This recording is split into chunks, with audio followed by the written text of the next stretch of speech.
It was just after 3 a.m. on a quiet Thursday when the motion sensors at the Montclair Chocolate Distribution Center went off. The warehouse, nestled in a sleepy industrial zone just outside of Milwaukee, wasn't known for action. Most nights passed uneventfully, its shelves lined with thousands of pounds of gourmet chocolates waiting to be trucked to high-end retailers across the country. The first sign that something was wrong wasn't a break-in or shattered glass. It was silence. No vehicle had approached. No doors were forced open. No alarms were tripped. Yet, by 6 a.m., the morning crew discovered that nearly $400,000 worth of product, including a limited batch of 74% cacao, single-origin truffles, was gone. Even more bizarre, the only physical clue left behind was a single silver spoon, polished and lying near the space where pallet racks once stood fully stocked. A crime of taste and precision. To understand the gravity of this theft, one must first understand the niche world of luxury chocolate distribution. These weren't supermarket bars or convenience store candy. Montclair supplied artisanal confections sourced from rare beans in Ecuador, Madagascar, and Ghana, small batch goods crafted by chocolatiers with cult followings, the kind of products that sell at $12 per square. The facility's security was standard, but decent. Steel roll-up doors, infrared cameras, motion sensors, and a nightly patrol that drove past every 2 hours, but none of it had captured any useful evidence. The cameras blinked out at precisely 2:48 a.m. Motion sensors stopped transmitting at 2:51 a.m. When rebooted, there was no sign of forced entry, no glitch logs, and no suspicious activity on the server. An inside job? Possibly, but the company had run background checks on all 17 of its night staff. No red flags, no financial issues, no criminal records. Still, investigators found one oddity. The missing chocolates were from only 2 aisles, both stocked recently, and both logged by the same warehouse employee 2 days earlier. Lorenzo Fahey, a meticulous stock supervisor with a reputation for his photographic memory and near-fanatical neatness. Who was Lorenzo Fahey? Lorenzo wasn't the kind of man you suspected of anything. Mid-50s, soft-spoken, divorced twice, childless. He'd worked in shipping and inventory for over 30 years, the last 6 at Montclair. His colleagues described him as peculiarly disciplined, always 10 minutes early, lunch packed the same way each day. Chicken breast, raw spinach, a square of 90% dark chocolate, and a penchant for eating with silver utensils he brought from home. Yes, silver, including a spoon that he once lost, though he never filed a report or told anyone. It simply vanished a week before the heist, according to one coworker, and he seemed upset about it. Fahey didn't come into work the morning the theft was discovered. He didn't answer his phone either when officers performed a welfare check at his apartment that afternoon. They found the door ajar and the place completely empty, not ransacked, empty, no clothes, no food, no toiletries. His bedroom closet contained nothing but coat hangers. His fridge, unplugged, the bed made, the blinds drawn. Oddest of all, a scent of cocoa still lingered in the air, faint but unmistakable. The spoon left at the scene wasn't ordinary. It was sterling, monogrammed with an F in cursive on the handle. Fahey's co-workers confirmed it looked like the same silverware he used daily. But that was just the beginning. Crime scene analysts discovered fine smudges of cocoa butter on the spoon, likely from someone handling unwrapped chocolate. The oil had been rubbed away mostly, but faint traces remained in the crevices of the monogram. No fingerprints, no DNA, nothing else to tie it to Fahey, at least not directly. Was it left intentionally, or was it dropped by accident? That question haunted detectives, especially after a strange piece of evidence emerged from a neighboring warehouse's security camera, a time-lapse clip showing a faint shimmer on the Montclair rooftop at around 2:50 a.m. Not a person, not a light, just a brief glint of metal, no longer than half a second. When detectives climbed to the roof to investigate, they found a tiny notch carved into the metal railing, as if someone had anchored a rope or cable. Still, no eyewitnesses, no vehicles seen leaving, no tire tracks, no purchases flagged in the weeks leading up to the theft. The collector's market theory, SOB, investigation took a strange turn when a freelance food journalist contacted authorities with a theory that the theft might be tied to an underground collector's market for luxury chocolate. It sounded absurd until he shared screenshots of encrypted chat threads from private forums where users posted about rare barks and single bean bars like they were gold bullion. Some were willing to pay thousands for discontinued batches, especially ones with pedigree. Montclair's truffles, sourced from a now-defunct Venezuelan co-op, were particularly sought after. Still, how would someone know which batches were worth stealing? And how could they transport 800-plus pounds of chocolate quietly and quickly? The van that never was. 6 days into the investigation, a tip came in from a traffic camera technician working on a completely unrelated calibration test.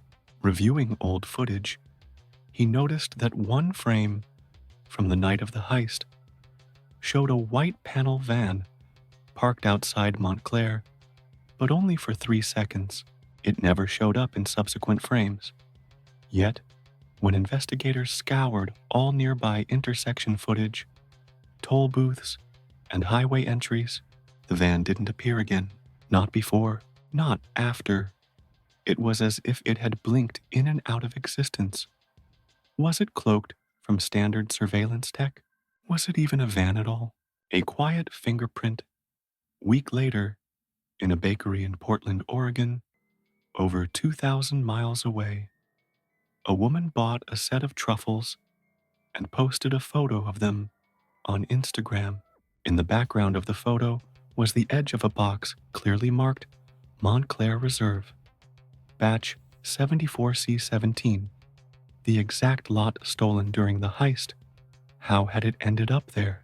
The bakery denied any connection to Montclair, claiming they'd bought their chocolate from a distributor who imported overstock European goods. That distributor, a shell company, formed only 2 months earlier. As police narrowed in on this shell company, one question remained.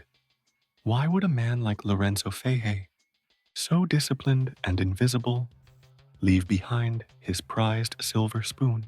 The discovery of Montclair's stolen truffles in a Portland bakery sent a quiet ripple through the investigation, not because the truffles had reappeared, but because someone had allowed them to be seen. And that, detectives knew, was rare in carefully planned crimes, especially ones that involved a man as calculated as Lorenzo Fahey. The shell distributor, the bakery, had ordered its chocolate through a company called Global Confections, Ltd., an importer supposedly based in Rotterdam. But the invoices were strange. The payments were processed through a Lithuanian bank. The goods had no official customs stamps, and the boxes used U.S. shipping codes. In fact, none of the chocolate had passed through official inspection. An IP trace on the company's website showed it had been registered via a server in Prague. But then came the real break, a wire transfer receipt showing a $1,000 deposit from Global Confections to a business account based in upstate New York, belonging to a man named Harold Becken, age 72, who operated an antique toy shop in Albany. Becken had never heard of Montclair. When questioned, he told authorities that he'd rented his business account number once before to a private product consultant named Louis Garland, who offered him $2,000 in cash to use his credentials for low-risk imports. The name Louis Garland didn't appear in any federal or state databases. No tax ID, no driver's license, no public address. But the name had shown up before, buried in the chat logs provided by the freelance journalist, mentioned by someone using the alias Bittersweet Duke, a key member of the luxury chocolate forum. The logs read, "Garland's crew is planning something big. Montclair, maybe. They have a guy inside. Clean hands. Quiet. Spoon Man. Spoon Man." Detectives were now certain. Lorenzo Fahey was the inside man. But where had he gone? A trail of quiet movements. The investigation intensified. Fahey hadn't left a single digital footprint since the morning of the heist. His phone had gone dark. His bank accounts were untouched. His social media had always been sparse. But now, it was gone altogether, deleted. Not deactivated. Even the electric bill at his apartment had been paid off in full and shut down the day before the theft. But then came a lead. An Amtrak ticket was discovered in a recycling bin 2 blocks from Fahey's apartment. It had been used on the night of the theft for a route departing Milwaukee at 3:15 a.m., just 30 minutes after the warehouse sensors had glitched out. The ticket was booked under the name L. Grant and paid for in cash at a kiosk. That train connected to a larger route that could eventually take a passenger to Seattle or south to Portland. Lorenzo's past. Life investigators began digging into Fahey's earlier years, searching for anything that might explain his motivation. The first clue came from a former coworker at a shipping firm in Toledo, Ohio, where Fahey had worked in the 1990s. The coworker remembered that Fahey had once taken a leave of absence for family reasons and returned months later. Different, like he'd come back from a monastery, the man said. Quiet, distant, more rigid in his behavior. But more interestingly, records from that time revealed something else. Fahey had once co-owned a rare collectibles business with his younger brother, a man named Samuel Fahey. The two had specialized in vintage silverware, of all things. They dissolved the business in 1996 after an IRS audit. Samuel died in a boating accident in 2004 or so, the records claimed. The body was never found. The boat had drifted ashore, empty but intact. There were whispers even then of insurance fraud, but nothing ever proven. Had Lorenzo lost more than a brother back then? Had he lost part of himself? The dark market detectives shifted their focus back to the black market side of the luxury goods trade. They followed a trail of encrypted online identities, eventually zeroing in on Bittersweet Duke, who seemed to act as a middleman between collectors and rogue distributors.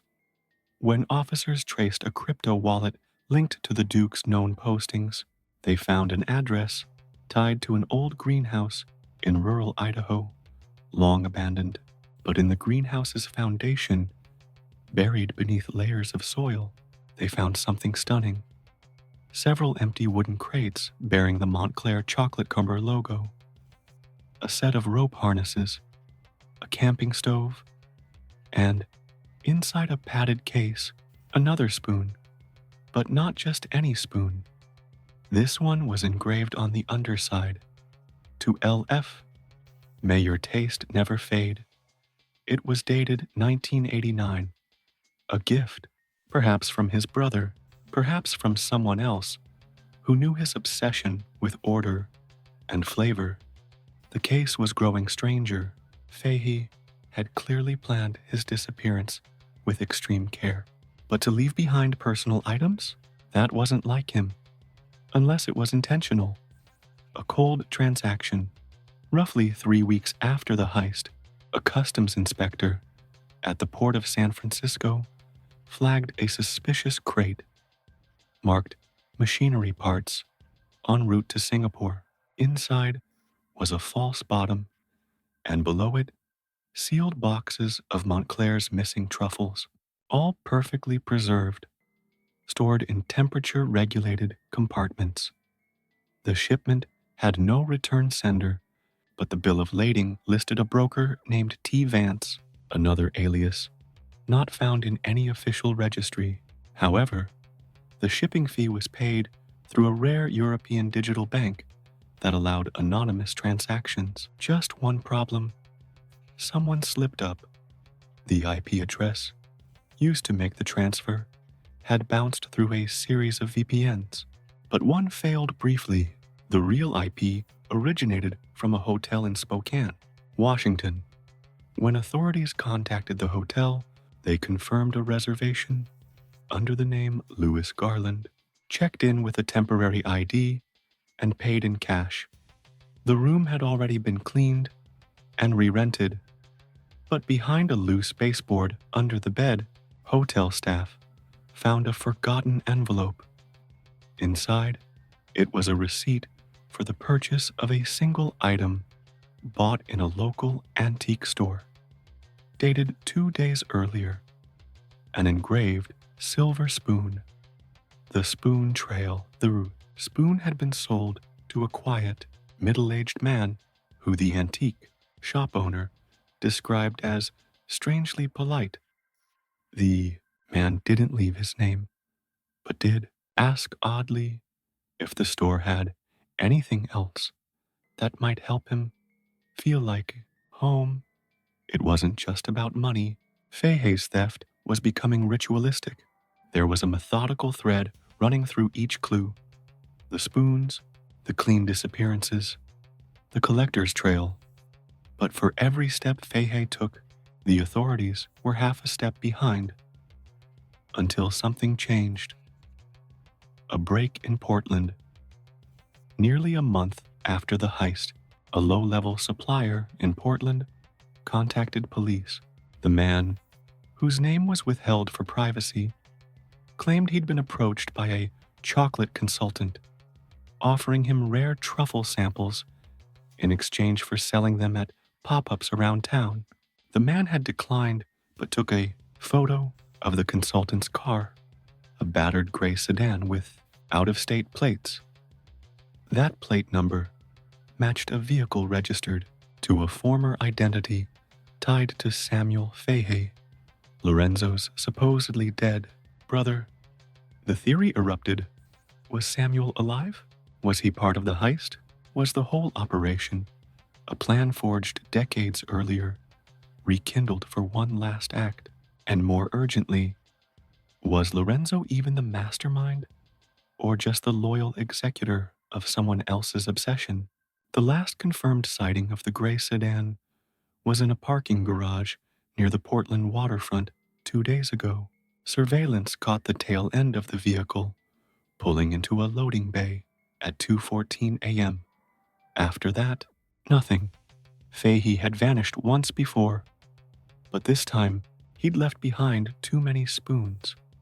The parking garage near Portland's waterfront became the focal point of the investigation. Federal agents, local detectives, and customs officials converged on the structure.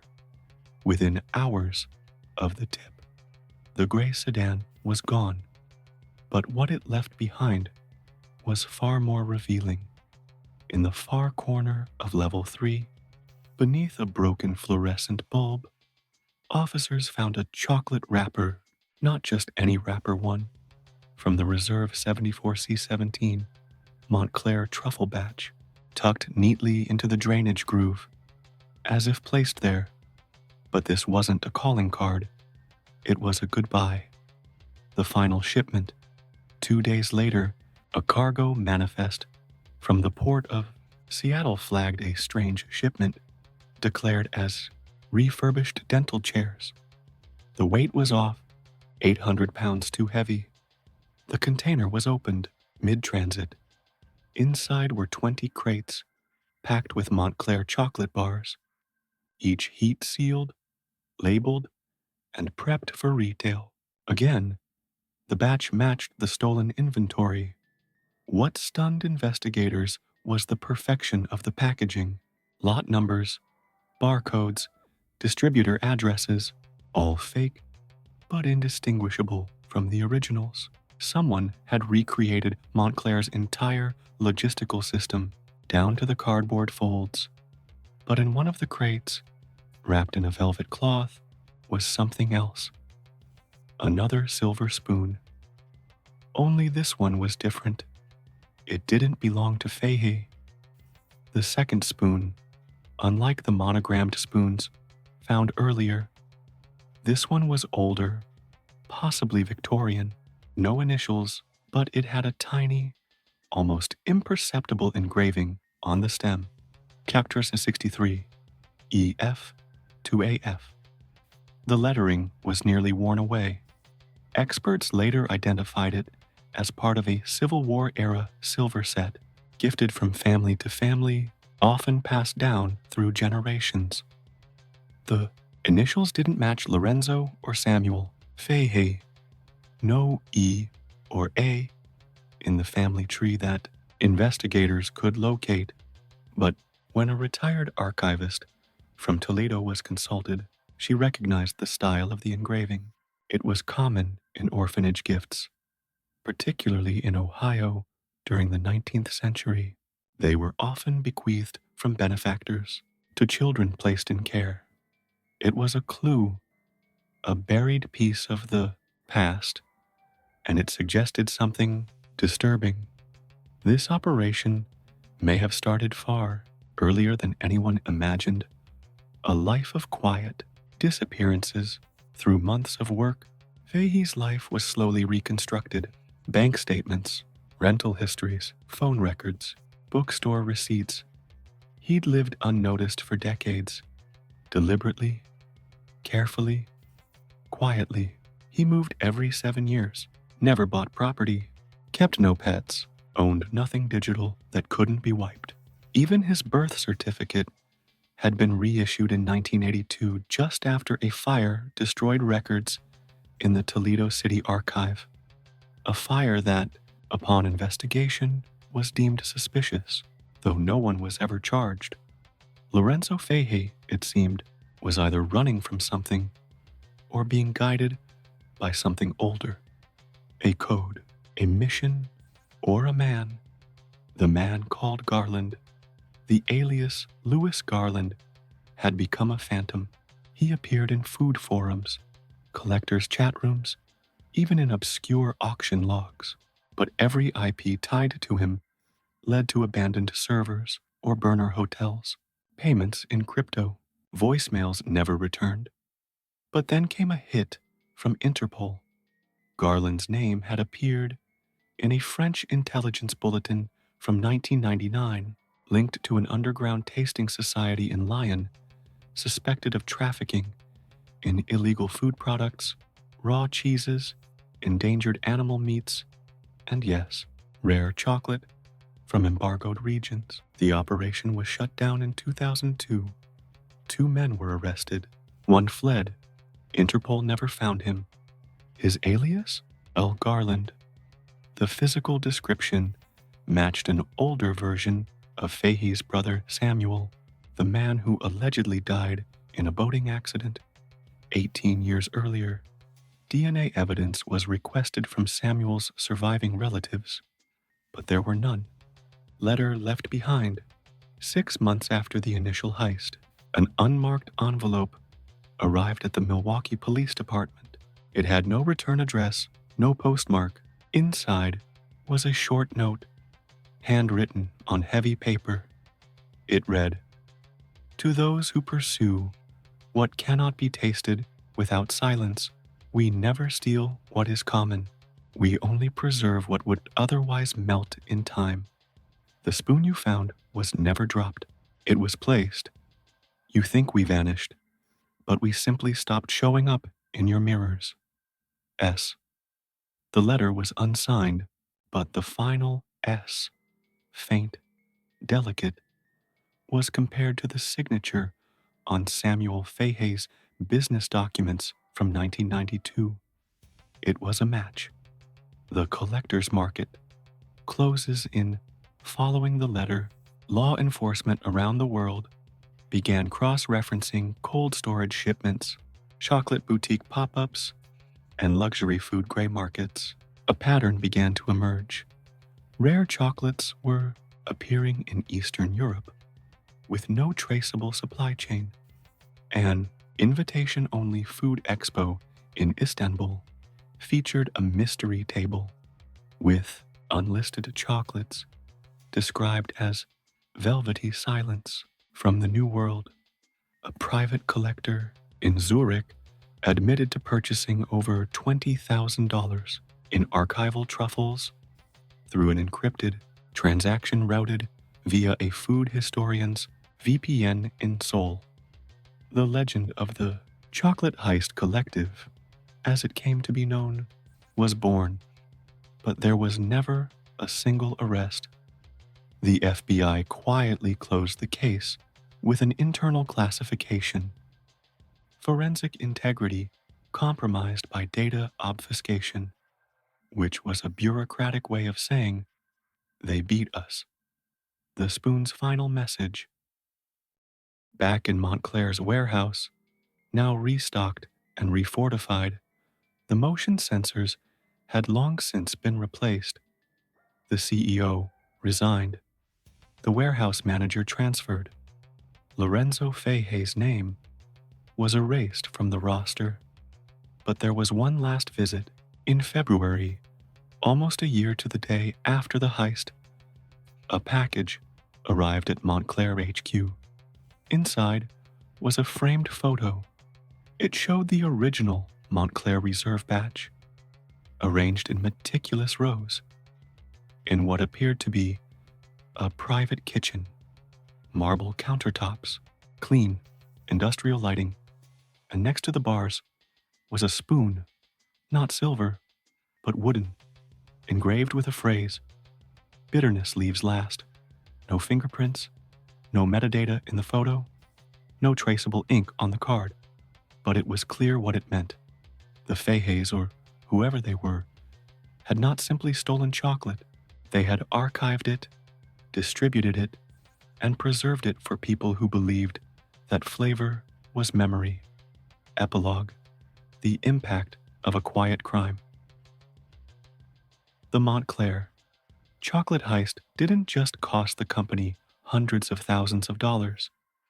It changed how boutique food companies operated. Luxury food tracing, once informal, is now a multi-million-dollar sector.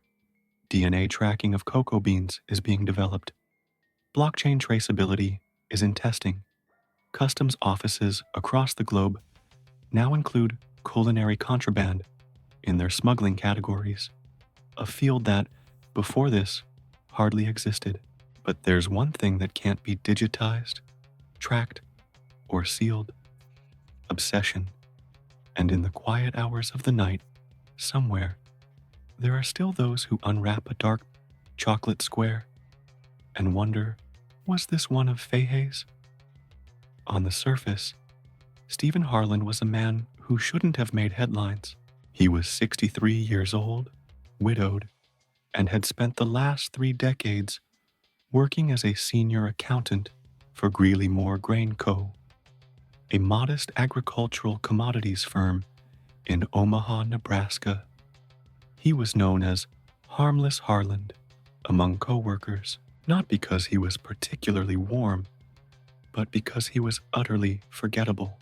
He lived in the same two-bedroom ranch-style house he'd bought in 1987, drove the same beige Toyota Corolla, ate at the same diner every Thursday, never took a vacation, never filed a single HR complaint. In 3 decades, he didn't even miss a day of work due to illness. Then, one spring morning in 2021, he vanished. And when the company tried to close out his final accounts, they found something chilling. Over $8.3 million in company assets were untraceable, and Harland had been dead for 7 years. A routine audit. Gone wrong. The discovery began with a standard internal audit. The COVID-19 pandemic had forced Greeley Moore to digitize years of legacy files. They hired a third-party forensic accounting firm to streamline vendor payments and uncover any hidden inefficiencies. Within a week, the team flagged anomalies. Several vendor payouts from as far back as 2014 were misaligned. More troubling, a half-dozen supplier companies had no federal tax IDs, no shipping records, and in at least 3 cases, no physical existence. Invoices had been signed off by one person consistently, S. Harland. When questioned, the Greeley Moore executive team was stunned. Stephen handles all the legacy accounts, the CFO explained. He's our rock. He was just in the office 2 days ago. Except that wasn't possible. When HR was asked to pull up Harland's records, they found something shocking. His personnel file was blank. No recent tax forms, no pay stubs, no insurance updates. His last official file entry? A death notice, filed in 2014 noting his passing due to cardiac arrest. Wait, who was coming to work? Security footage confirmed it. Stephen Harland had been entering the building every weekday morning, using a key card that still worked, sitting at the same desk, logging into the company's legacy accounting system. His desk phone was still active. His coffee mug was clean. Yet, when the company dug deeper, they found the signature on his keycard file had been falsified. The photo ID was outdated.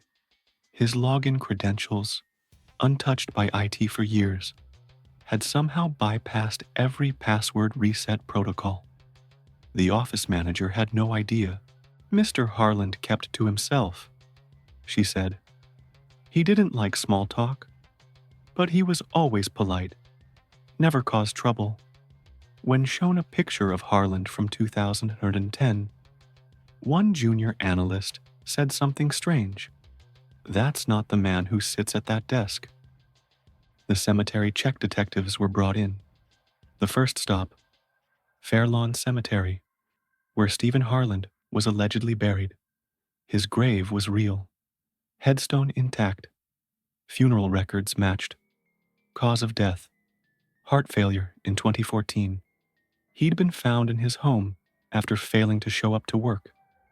A neighbor called it in. A police report confirmed the discovery. So, who had been sitting in Greeley Moore's office for the past 7 years? And who or what had been stealing money from the company's ledgers for nearly a decade? A decade of ghost payments. As investigators traced the money trail, the picture became clear. Between 2011 and 2021, 6 shell companies had been quietly created, all using P.O. boxes across rural Nebraska. Each had been listed as a sundry vendor for equipment repairs, grain storage audits, or software maintenance. Invoices were modest, never more than $12,000, all just below the approval threshold that required secondary signatures. Over time, those small payments added up $8.3 million, laundered through layered transfers, cash withdrawals, and ultimately funneled into cryptocurrency wallets opened under alias names like S. Harlan or Har Ellen Co. These digital wallets were cashed out between 2016 and 2019, long before the investigation began, and the withdrawals all occurred in one place: Bismarck, North Dakota. The widow who wasn't, Stephen Harlan, had no children and was listed as widowed, but his wife, Judith Harland, had died in 1999. What the company never knew was that Stephen had once had a second marriage. Briefly, in 2006, a woman named Linda Myers, who lived with him for less than a year before disappearing from all records. No divorce papers, no death certificate. She simply stopped existing. Investigators found that Linda Myers had used a borrowed social security number, belonged to no state registry, and her driver's license had been a forgery from Pennsylvania. Facial recognition connected her to an unknown woman who, in 2008, was arrested in Iowa under the name Delia Carson for credit card fraud. The charges were dropped. No one pursued her until now. The alternate identity theory, it began to make sense. What if someone had taken Harlan's identity after his death and returned to Greeley Moore posing as him? The problem was the timeline. Security footage from 2016, 2018, even 2020 showed the same man. Investigators ran facial scans, gait analysis, and posture detection. Every marker matched Stephen Harland, not just a look-alike someone with identical physical attributes. And that's when the team considered something far stranger. Stephen Harland never died. The real autopsy in a desperate move. Police requested permission to exhume Harlan's body. The family distant cousins agreed. When the coffin was opened, the horror became clear. The body wasn't his. Dental records didn't match. The corpse was 2 inches shorter. The jawline wrong. DNA testing proved it. The body belonged to a man named Ray Eberly, a drifter who had once stayed at a motel near Harlan's home and disappeared in 2014, meaning someone had faked Harlan's death using a misidentified body and no one questioned it. The police, at the time, had a signed document from the attending physician, but that signature had been forged, so Stephen Harland had, in fact, staged his own death. But to what end? And who was helping him? The disappearance. Revisited, it was now clear that Harland had created an elaborate scheme, faked his death, re-entered his old company as a ghost employee, laundered money slowly, carefully, created false vendors, used fake identities to funnel the cash, all while living quietly in plain sight. But then, in 2021, he vanished for real. No phone records, no credit card activity, no digital trail. Neighbors claimed they hadn't seen him in at least a year, but when asked if they'd seen someone, they all described the same thing: a tall, quiet man with gray hair, soft voice, polite smile, beige car, black thermos. No one ever noticed anything off, because Stephen Harland had mastered invisibility. The final clue in the empty office where Harland once sat, investigators found a drawer locked with an old-fashioned mechanical latch. No digital key, no fingerprint scanner, just a 3-digit code. It was 1987, the year Harland bought his home. Inside was a single object, a receipt for a cremation, paid in cash. Name listed as Judith Harland, his deceased wife. Date of cremation, April 14th, 2014. The same week Stephen Harland was declared dead, but Judith had died in 1999 and had already been buried. So who or what had really been cremated? And more importantly, where was Stephen now? The receipt for Judith Harland's cremation, issued 15 years after her official death, raised a new set of questions. It was physically impossible, by standard records, for a woman already buried to have been cremated again, unless, of course, the name Judith Harland was being used as a stand-in. But for whom? Investigators began to consider a dark and increasingly likely possibility. Stephen Harland hadn't just faked his own death. He had faked someone else's life. The identity machine digging further into local records, detectives uncovered a curious pattern. Between 2006 and 2014, at least 5 individuals connected to Harland, neighbors, former clients, and even a part-time gardener, had mysteriously left town, changed names, or died under unremarkable but sudden circumstances. Each of them had something in common. They were quiet, unconnected, and administratively invisible. No social media, no close family, no public voice. And every one of them had been tied to Harland's property, finances, or professional life in some way. Investigators began to suspect that Harland had not only stolen their identities, he had possibly absorbed parts of their legal lives, credit histories, background data, even biometric markers. It was an identity laundering operation. This wasn't just white-collar crime anymore. It was a life-forging enterprise. The house with the red tape. When federal agents finally secured a search warrant for Harland's home, they expected tax ledgers and banking software. What they found was far more elaborate. Inside the detached garage was a concealed room, its interior sealed off by drywall, that had been expertly paneled to blend into the structure. It took a thermal scanner to even detect the void.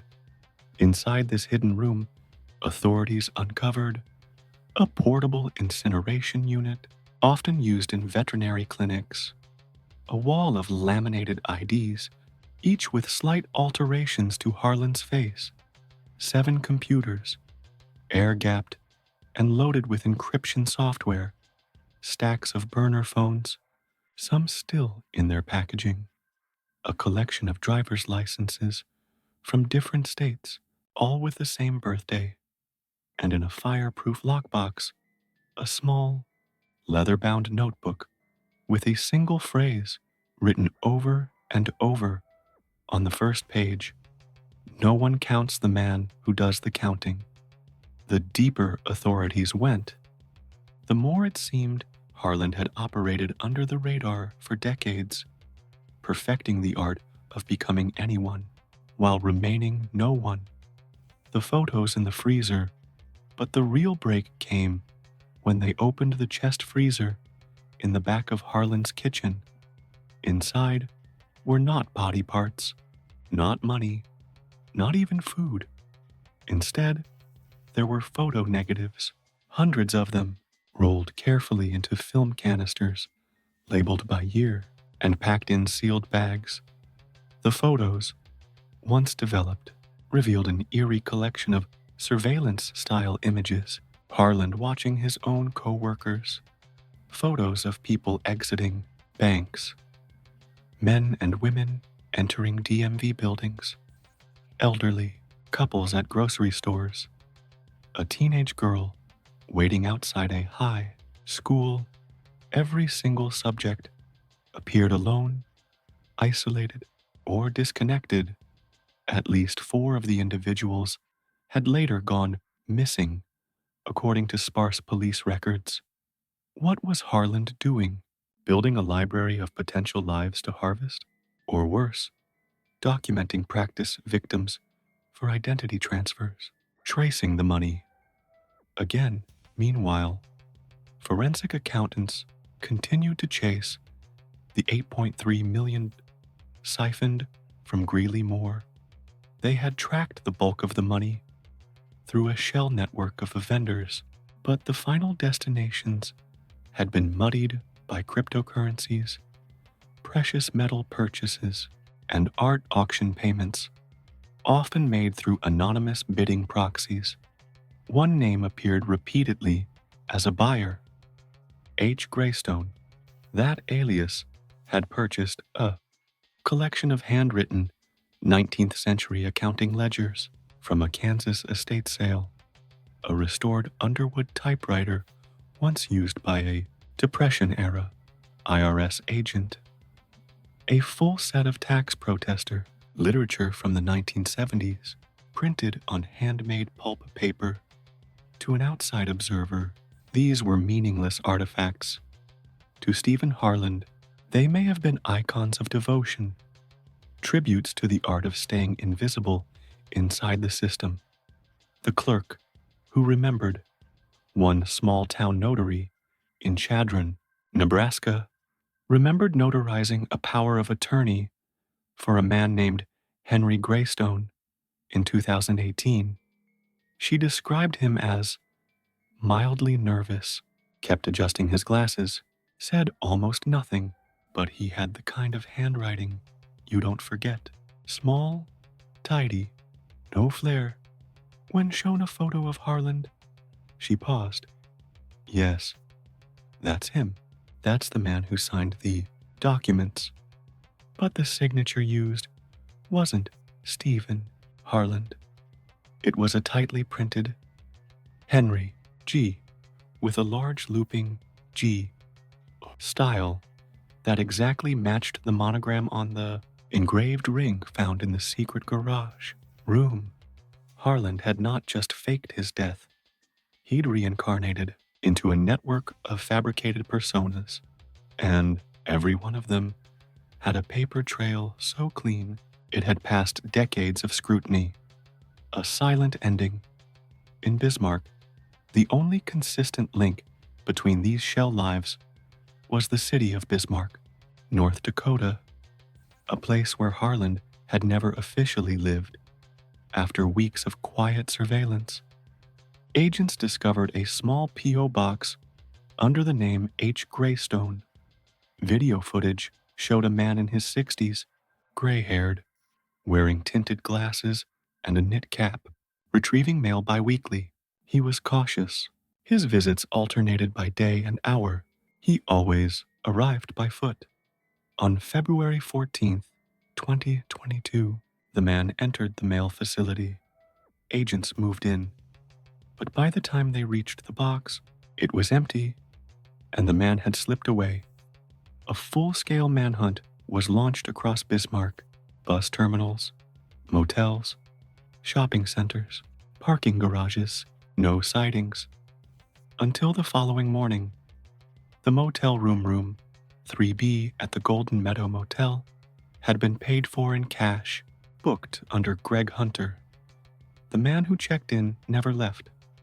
Housekeeping entered at 11 a.m. On the bed was a folded note, a cup of cold coffee, a closed laptop. No sign of Harland or anyone. But the note read, "In the end, the only person I couldn't erase was me." G fingerprints were found. They matched Stephen Harland. The legacy Harland scheme became one of the most baffling white-collar cases in FBI history. To date, no trace of him has ever been found since that motel incident. Over a dozen stolen identities were attributed to his operation. 5 cold cases involving elderly missing persons have been reopened. At least 4 companies across 3 states have found traces of his shell vendors. 3 major banks have updated their identity verification protocols as a result of the investigation.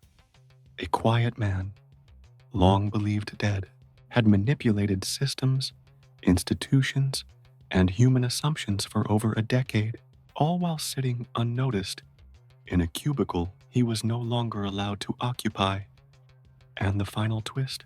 In late 2023, a grain company in Iowa conducted an internal audit and flagged a $9,812 vendor payment to a consulting firm called Silent Returns LLC.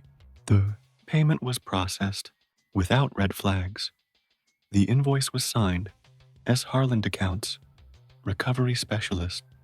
The office that had made the payment, their accountant, claimed the invoice had come from corporate headquarters, but the company had no such vendor on file. Somewhere, Stephen Harland is still out there. Still counting, still uncounted. The name Silent Returns LLC became the seed of a new investigation, one that would spiral far beyond a single fraudulent invoice in Iowa. Authorities believed they were dealing with a criminal who had not just exploited loopholes, but learned to replicate them. The lingering question remained: how had Stephen Harland, a man seemingly without ambition, become a multi-identity financial ghost across the Midwest? The answer, investigators would come to suspect, was more unsettling than anyone expected. Stephen Harland hadn't disappeared. He had automated himself. The server farm in Kansas, the break, came from an unexpected place. A cybersecurity sweep, part of a routine audit at a data center in Salina, Kansas, identified a cluster of servers behaving unusually. These weren't compromised. They were too secure, hardened against outside access, lacking telemetry, and powered by a private energy source. Yet they pinged external networks in timed intervals, downloading small fragments of public financial data, business registry updates, and government vendor logs. This wouldn't have raised alarms, except for one anomaly. The servers were renting computing power under a corporate name that didn't exist: Ledger Ecosystems. There were no tax documents, no licensing, no corporate address, but a single payment routed through 3 European e-wallets, eventually traced back to a payment card last used by a Harland alias in 2015. The deeper analysts dug, the more unsettling the discovery. Stephen Harland had built a ghost machine. The algorithm inside those servers was a program, not malware, not spyware, something else. A self-updating ledger engine designed to scan public records, identify inconsistencies, and simulate micro-scale vendor activity that was just plausible enough to pass audits. It didn't steal money directly. It created personas.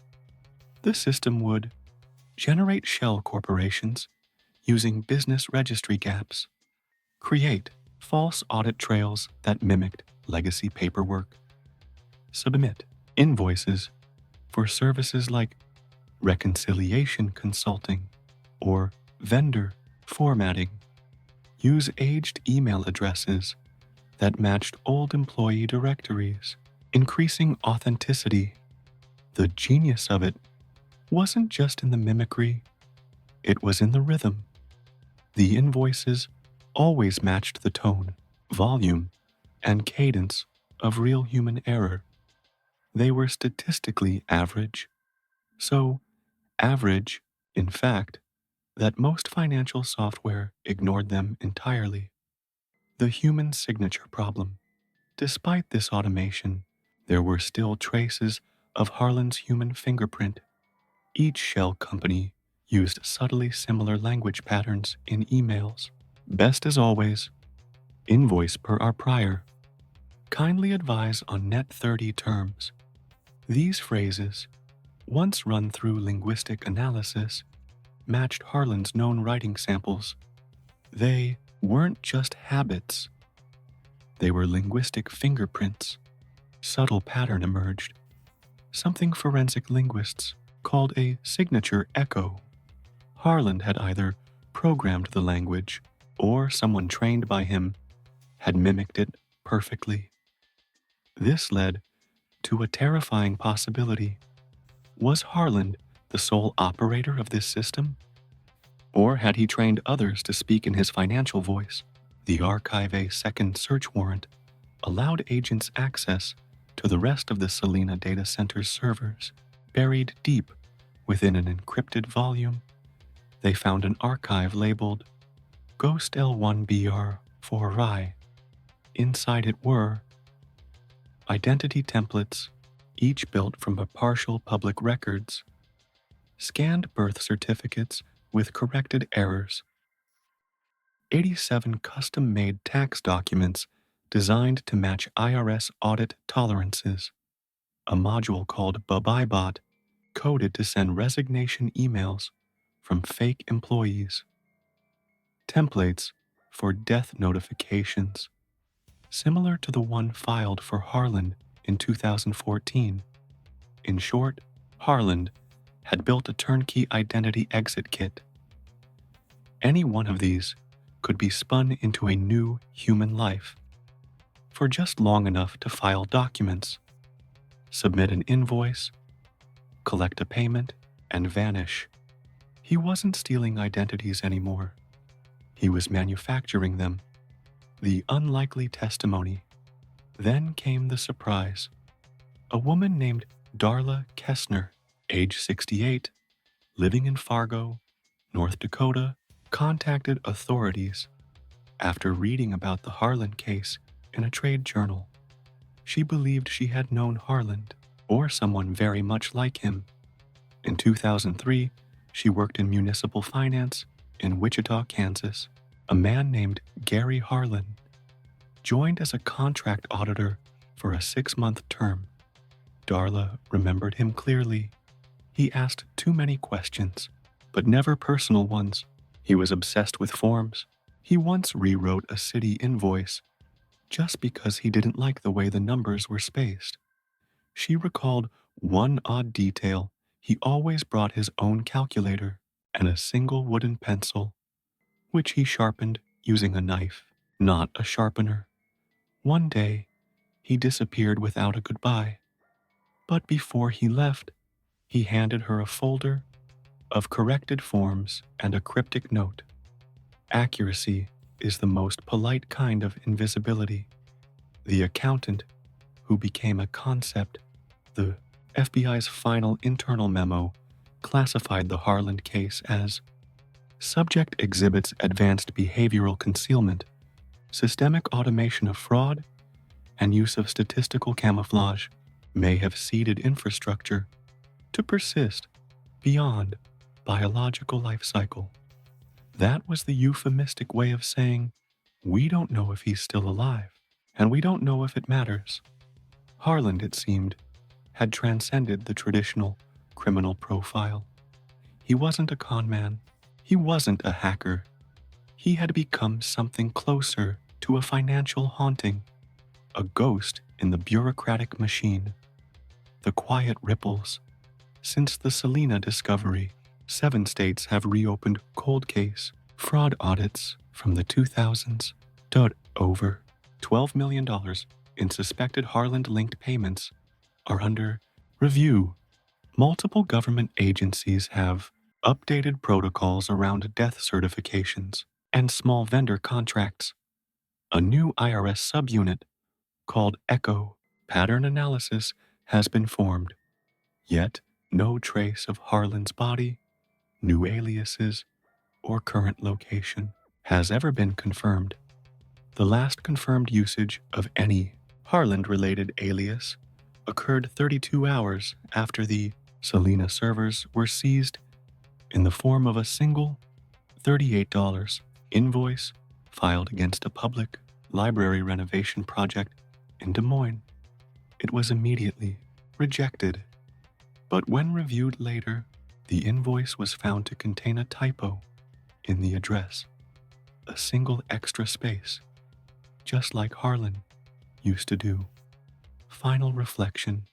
In the end, the story of Stephen Harland isn't about a man who vanished.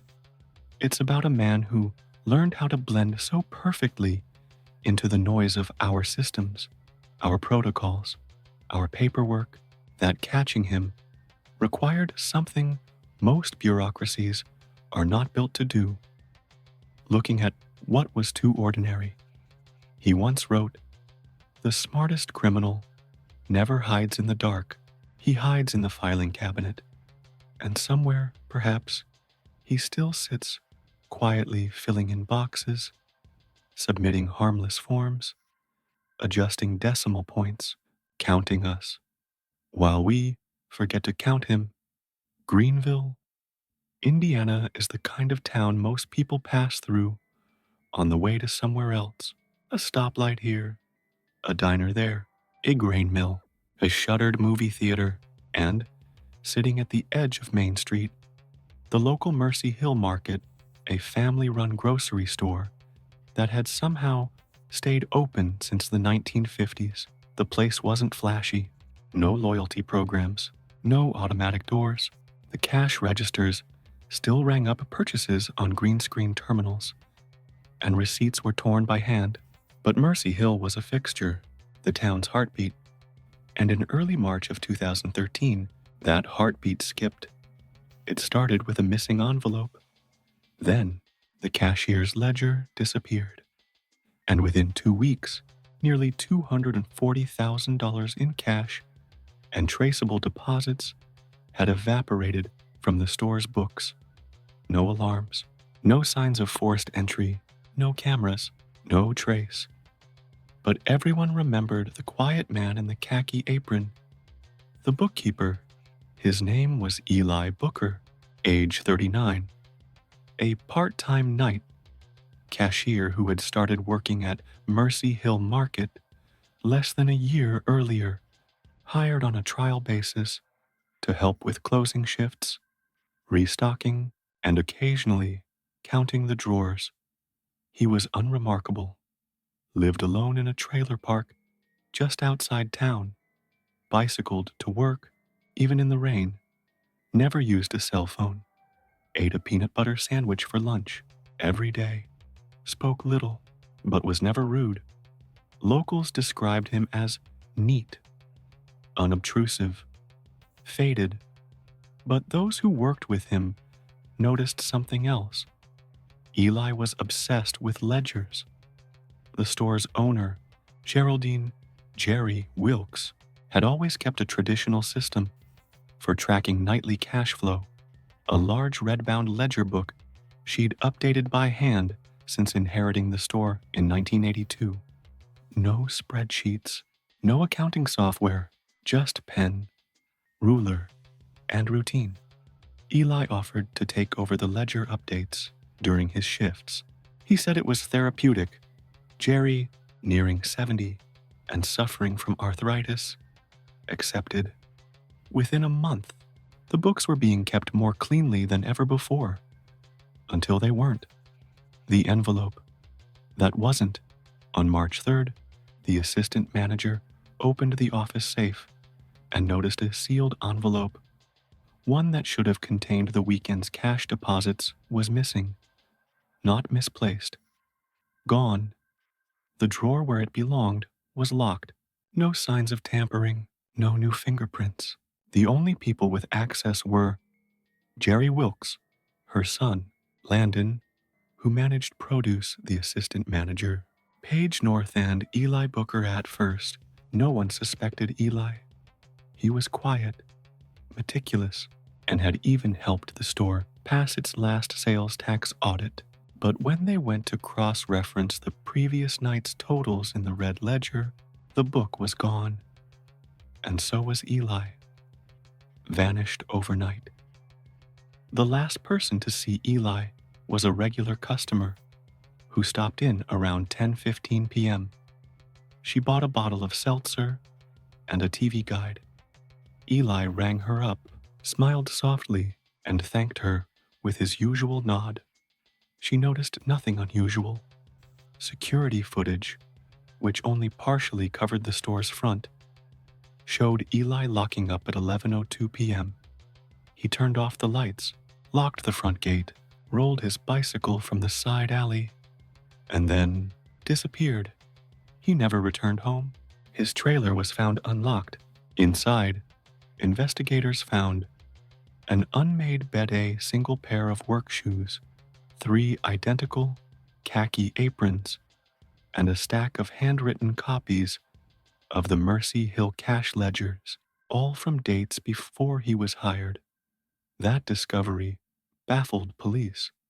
Why would Eli possess archived financial records from before his employment began? The ledgers the store owner, Jerry, confirmed that 3 years' worth of ledgers had gone missing from her filing cabinet, all dating back to 2010-2012. They had been stored in the locked office, behind the desk, in a drawer only she and her assistant could open. But somehow, Eli had photocopied the pages, then rewritten them by hand, not retyped, handwritten in his same neat, rounded script, matching the formatting and ink color of the originals. For what purpose? He hadn't altered them, hadn't forged numbers, hadn't erased or added anything. They were perfect copies. Investigators began to wonder, was Eli planning the theft for years, or was he preserving the records for some other reason? The pattern then, an odd pattern emerged. The missing $240,000 wasn't taken in one night.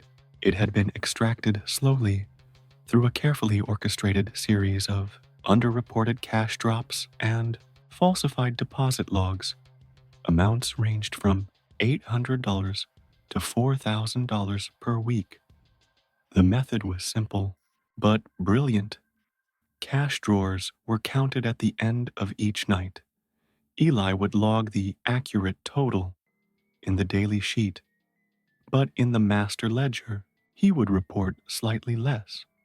Then, only the lower total would be entered into the deposit envelope. The excess cash, pocketed small enough to avoid suspicion. This had gone on for nearly 18 weeks before the envelope went missing, meaning Eli had stolen the money slowly under everyone's noses. But the question remained, why take the ledger? Why take all the old ones too, unless the theft wasn't the goal? The accounting was. A historian of numbers, when investigators spoke with former employers in nearby counties, they uncovered a disturbing through line. Eli had worked as a night clerk at a gas station in Martinsburg, 2009-2010, as a part-time teller at a credit union in Henryville, 2011-2013, as a stock clerk at a library archive in 2014, and briefly as a bookkeeper's assistant at a defunct feed supply store in 2016. In each location, within 6 to 12 months, small amounts of money had gone missing. Nothing large enough to file charges, but in every case, paper ledgers had vanished, and Eli had resigned suddenly, always with a handwritten letter, always with no forwarding address. The theory, a reverse forger one. FBI agent on loan to the case proposed a radical theory. We're used to chasing criminals who forge numbers to hide money. But what if Eli was doing the opposite? What if he was building a library of real financial records preserved exactly as they were to replace those that were decaying or corrupted? In short, Eli wasn't stealing the money because he needed it. He was stealing it as a transactional sacrifice to justify the act of preservation, like a financial archivist with obsessive tendencies, someone driven not by greed but by a compulsion to perfect what others left sloppy. The cemetery note. Then came the final clue. A groundskeeper at the Northside Cemetery, where Eli's mother had been buried in 2004, discovered an envelope taped beneath a bench near her headstone. Inside was a copy of Mercy Hill's final full-year ledger wrapped in a plastic sleeve, accompanied by a handwritten note. You cannot understand what a town is without its numbers. The people come and go, but the receipts remain. I only balance what was never meant to tilt. Please forgive the withdrawals. I left the books better than I found them. The note was unsigned, but the penmanship was unmistakable. No arrest, no trail, no face to this day. Eli Booker has never been found. No bank accounts under his name show movement. No family came forward to report him missing. No purchases, online activity, or travel records have been traced. The FBI quietly archived the case as nonviolent financial disappearance with unknown behavioral motive. But among forensic accountants and crime analysts, Eli became something else. A myth, a ghost, a man who didn't destroy records, but copied them, who didn't erase ledgers, but reconstructed them with absolute fidelity, and who may still be out there in some backroom office of a grocery store, scribbling down numbers in the dark, balancing drawers no one else wants to count. By the time the FBI closed the active case on Eli Booker, local and federal investigators had accepted the unthinkable. They were not dealing with a career criminal in the traditional sense. Eli didn't fit any mold. No history of fraud, no past convictions, no psychiatric evaluations, and no clear financial motive. But as each detail of his past surfaced, a consistent picture emerged, not of a thief, but of something stranger. A man in search of forgotten financial records. A collector. But what was he collecting for? The ledgers that weren't meant to be found. When police searched the cemetery bench and recovered Eli's handwritten copy of the Mercy Hill Market Ledger, they also found something else tucked inside the plastic sleeve. A small index card, laminated and hole-punched, labeled L22. Mercy Hill, 2012-2013, rewritten from damaged source, verified against drawer totals, 35HR13 first. The label seemed meaningless, but a retired archivist called in to help decipher the handwriting recognized the format. That's how archival librarians catalog private collections, she said. That card looks like it came from a card catalog drawer, maybe handmade. And the code, L22, suggests he was building a sequential archive. In other words, Mercy Hill Market wasn't the first. It was just one entry in a much larger private archive of cash flow history. And that changed everything. The job that didn't exist. Investigators returned to the defunct feed supply store where Eli had once worked. The business, closed since 2018, still had its records stored in an unused barn near a neighboring town. Inside, under sheets of plastic, lay a rotting filing cabinet. Its drawers rusted shut, but with enough effort, they were pried open. Inside, several damaged ledger books from 2002-2005 loose, pages with water stains. A torn ledger that had been corrected with pencil-written inserts tucked into the margins. These inserts were precise. Dates matched historical grain delivery reports from the state co-op. Names of customers had been rewritten in cleaner script, all of it in Eli's handwriting.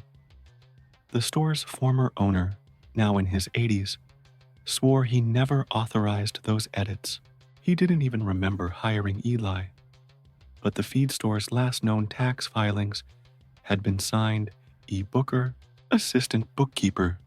The job title was never officially logged in the state's employment registry. Ledger L17. A week after that discovery, a college student volunteering at a rural church thrift shop stumbled across a box of what she thought were weird old diaries. The thrift shop had been closed for renovations for over a year, and the box had been shoved behind a row of chairs. Inside were small notebooks, each meticulously labeled in pencil. On the inside cover, matching set of laminated index cards taped to the first page. The notebooks contained handwritten financial records for a now demolished laundromat that had operated until 2010 in southern Indiana. Every single notebook followed the same pattern: dollar amounts machine, usage supply orders coin, deposits. No page was missing, no math was wrong, and each entry was signed EB. At the bottom corner, in tiny, near microscopic print, the index cards referenced things like L17, Alpine Wash and Fold, 2007-2010. Sources verified from original slips. Reconciled with coin. Drawer number 3 shortfall, 31209. The FBI couldn't deny it anymore. Eli was building a private financial history of small businesses that had been forgotten by everyone else.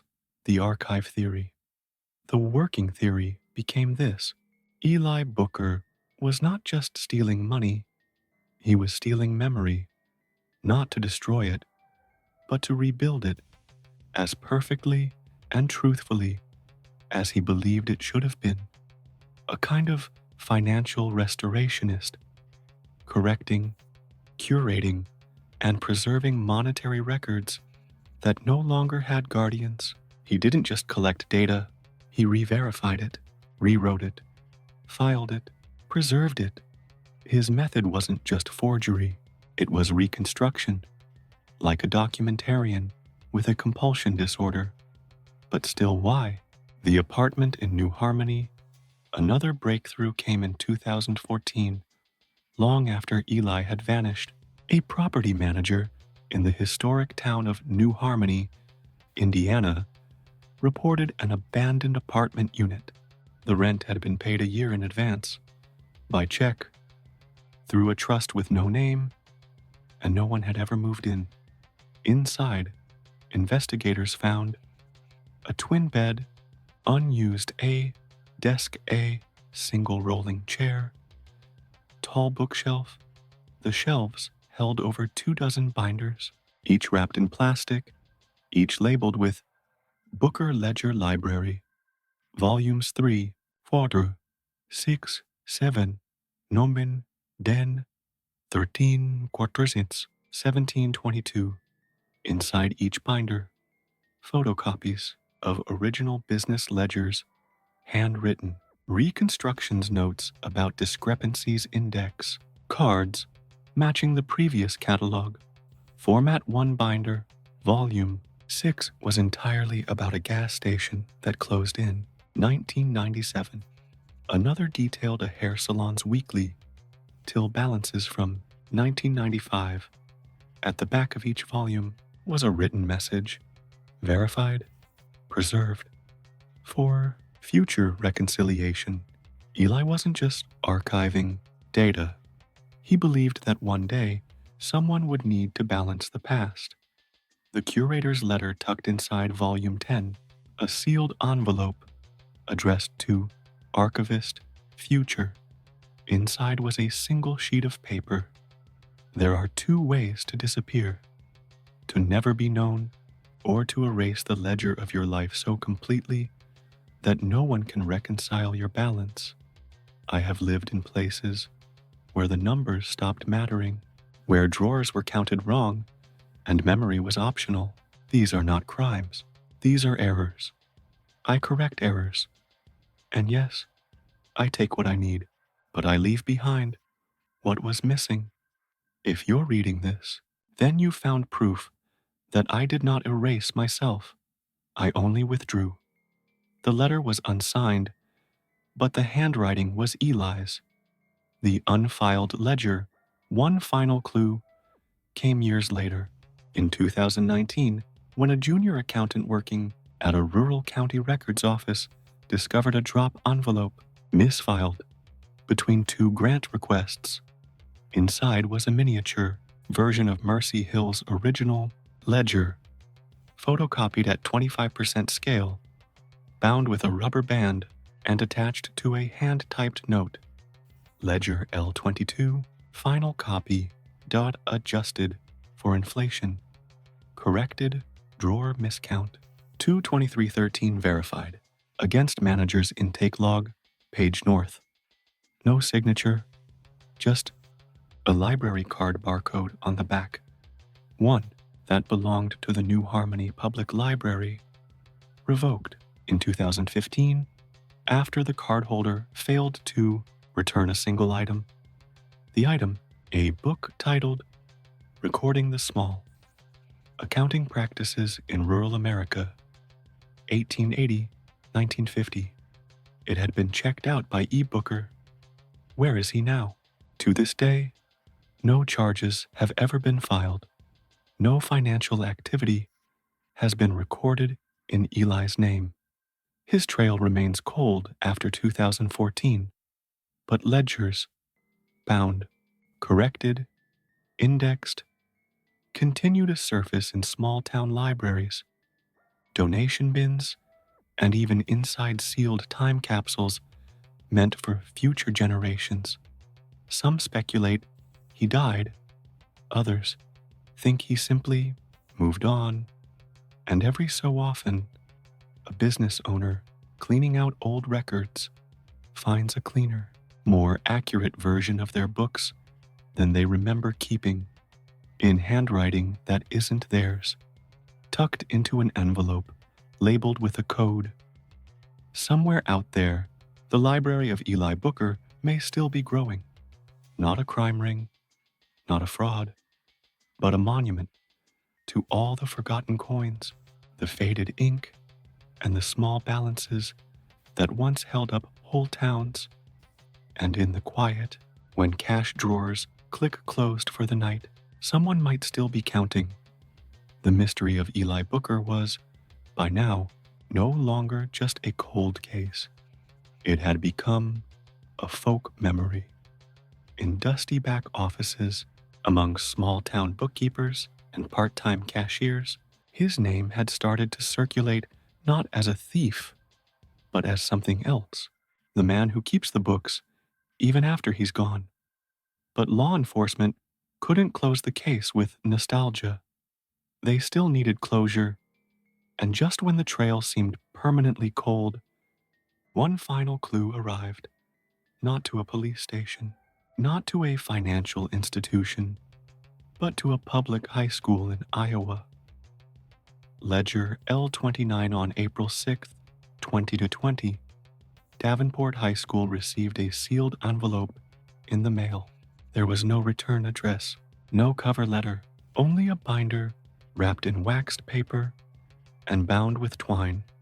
Inside, a complete ledger of the school's 1979-1983 concession stand, sales handwritten, tables of revenue from ticketed events, reconstructed summaries of PTA fundraising efforts, notes comparing reported totals to actual bank deposits adjusted for inflation.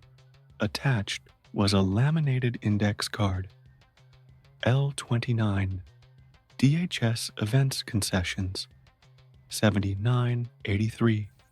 Sources, crumbling PTA receipts, microfiche, withdrawal records, errors corrected, 5 final balance. Reconciled with estimated drawer counts, no one had ever asked for this data. The school didn't even know these records were missing. And yet, There they were, perfect, complete, authenticated by a retired treasurer who confirmed that the amounts look more right than I remember. In the back of the binder, a familiar message. The drawer remembers. The drawer always remembers. And now, you will too. Signed, E. Small Town Mythology. That delivery sparked something unexpected. As local news picked up the story, similar reports surfaced. A small bookstore in Ohio received a binder reconstructing all cash transactions from 1993 to 1996, with margin notes correcting a staff member's miscount.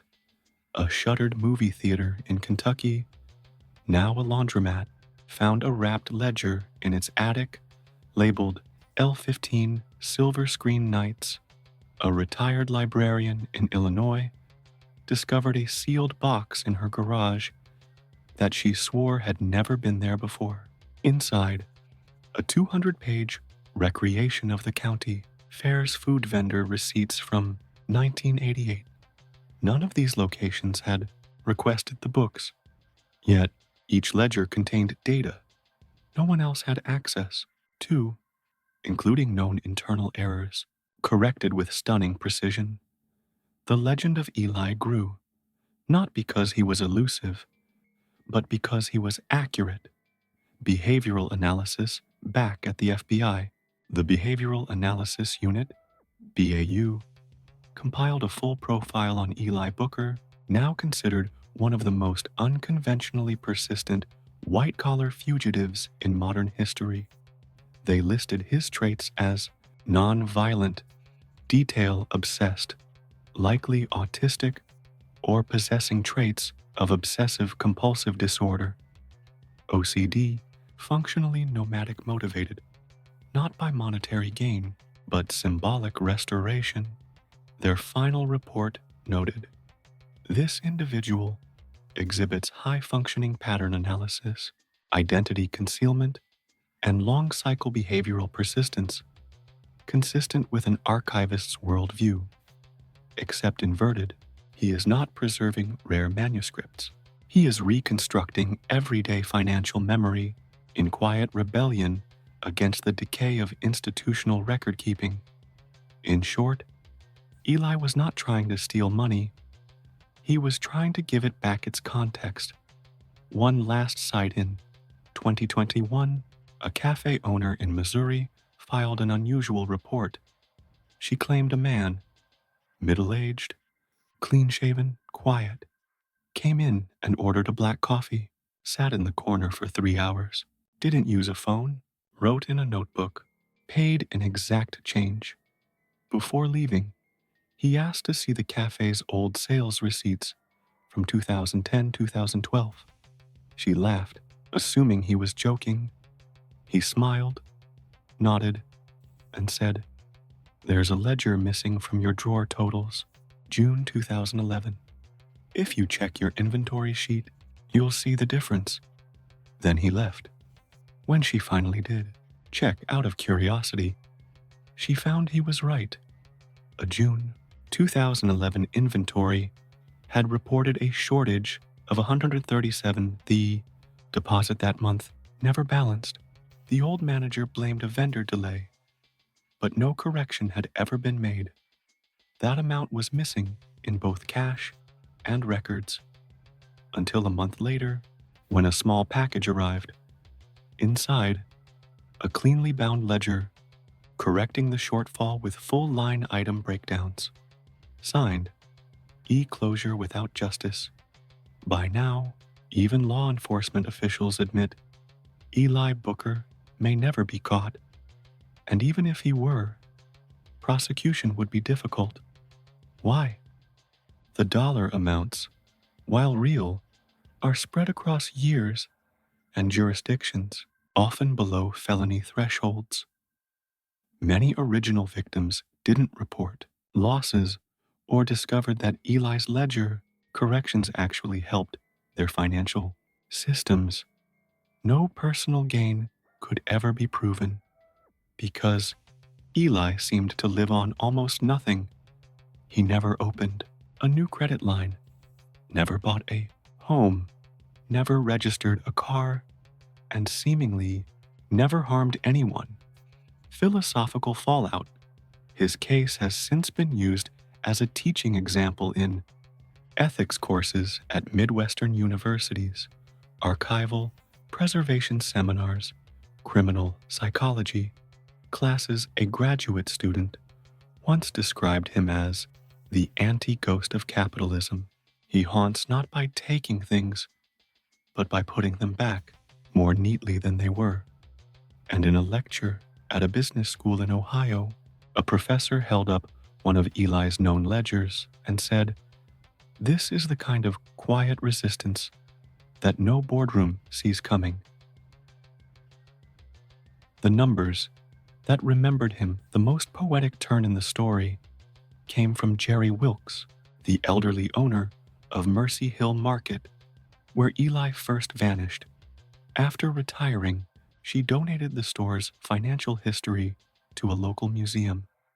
The archivist tasked with organizing the collection discovered something strange. Tucked behind the original 2012 ledger, stored in a separate box labeled duplicates, was an entirely rewritten copy, not in Jerry's handwriting, not in any staff members, but in the same neat, round penmanship seen in all of Eli's work. No, one could explain how it had gotten there. It wasn't in the store when the collection was packed, but it had corrected 3 known miscounts, and beside each correction, in tiny blue ink, was a note: "Not theft, drift, balanced now." The legacy of the ledgers.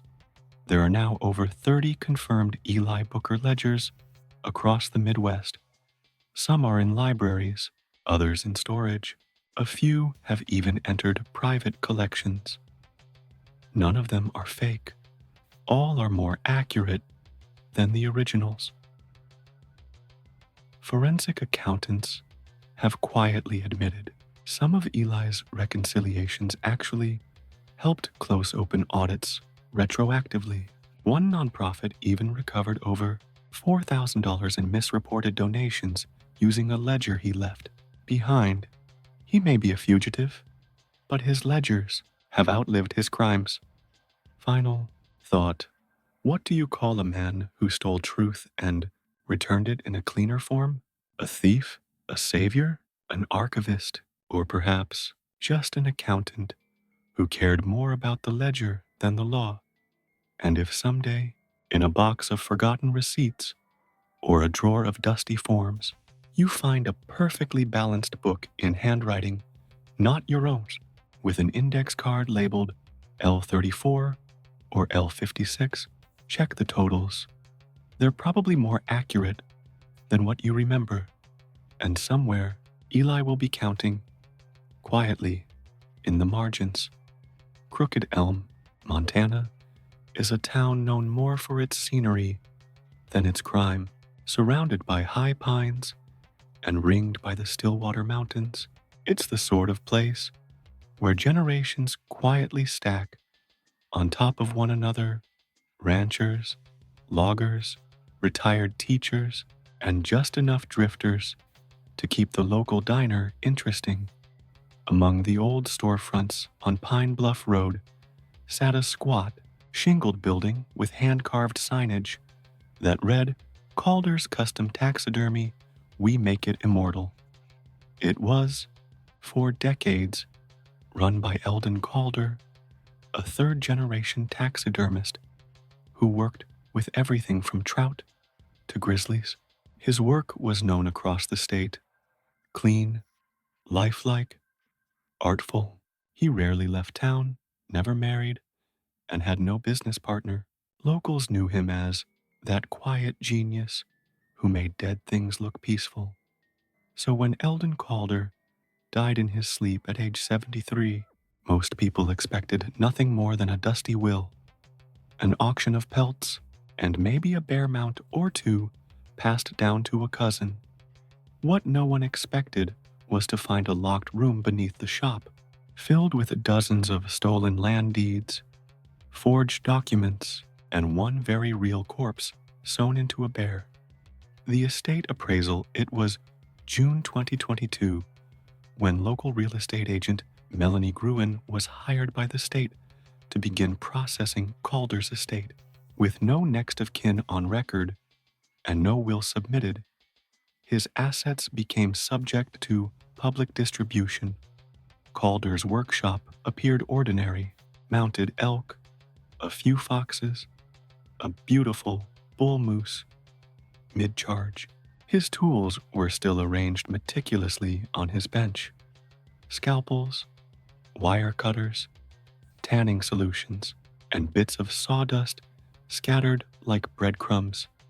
In the back of the shop was a hallway that led to what appeared to be a storage closet. The door was reinforced, oddly, with steel hinges and a triple bolt lock. Gruen assumed it was where Calder kept high-value hides or firearms. She called in a locksmith. When the door opened, they descended into a narrow stairwell. At the bottom was a concrete basement, 12 by 15 feet, windowless, dry, and soundproofed. The first thing they saw was a wall covered in real estate documents. The second thing was a bear, upright, mid-roar, too perfect. The third was the smell, the bear. That bled the mounted grizzly looked ordinary enough, beautiful, even. But when one of the inspectors brushed against its paw, they noticed something strange: a tear in the stitching beneath the shoulder, and from that tear leaked blood, fresh, not preserved. Inside the bear, carefully packed in peat moss and plastic, was the body of a man, curled into a fetal position, partially decomposed, and missing identification. It took weeks to identify him through dental records. His name was Silas Reeve, age 52, a drifter with a short rap sheet and no known ties to Crooked Elm. He'd been reported missing 6 years earlier from a town 200 miles away. No obvious cause of death, no bruising, no bullet wounds. Toxicology showed faint traces of ketamine and animal tranquilizers. In other words, someone had put him to sleep and then preserved him in pieces. The wall of deeds, while the bear sent shockwaves through law enforcement, investigators turned their attention to the wall of documents. What they found: 38 property deeds spanning 20 years, several notarized transfer documents, each appearing official, but forged a ledger titled Holdings, Contingency File. A faded Polaroid, stapled to each deed, showing the owner standing in front of the land at the time of original sale notes in the margin, in tiny handwriting. Mr. K still refuses to leave. Must return July. Flood risk noted. County Inspector easy. Success. Deed burned. No trail. These weren't just documents. They were a trophy wall of financial erasures. Who was Eldon Calder? Born in 1949, Eldon Calder lived his whole life in Crooked Elm. He'd inherited the taxidermy shop from his father and rarely left town except to hunt. His bank accounts showed modest savings, regular business transactions, and nothing out of the ordinary.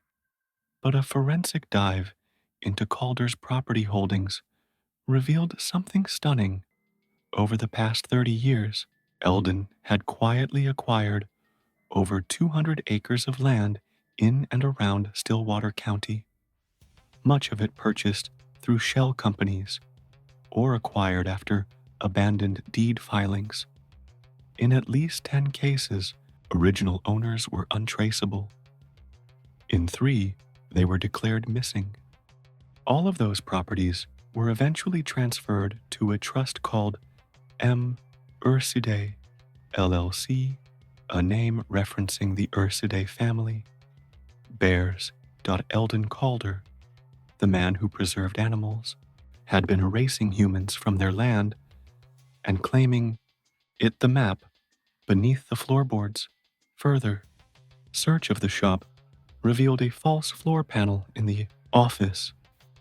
Underneath was a waterproof chest. Inside, a hand-drawn map of Stillwater County with dozens of parcels outlined in red, ink-colored pins marked with initials and dates, a key that read R. Resolvet P. Lurskas pending eviction C. Ursacer. Contested G. Gone.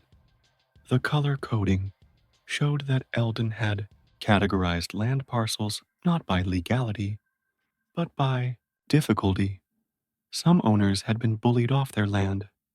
Some were tied up in probate court. Some had simply vanished. And every time they did, Eldon Calder's property grew. The disappearance of the Kelly family one pin on the map marked K. 2011 C. Caught investigators' attention. Cross-referencing property records, they found it referred to a tract of forested land owned by Robert and Eliza Kelly, who had moved to Crooked Elm in 2005. They ran a small organic farm.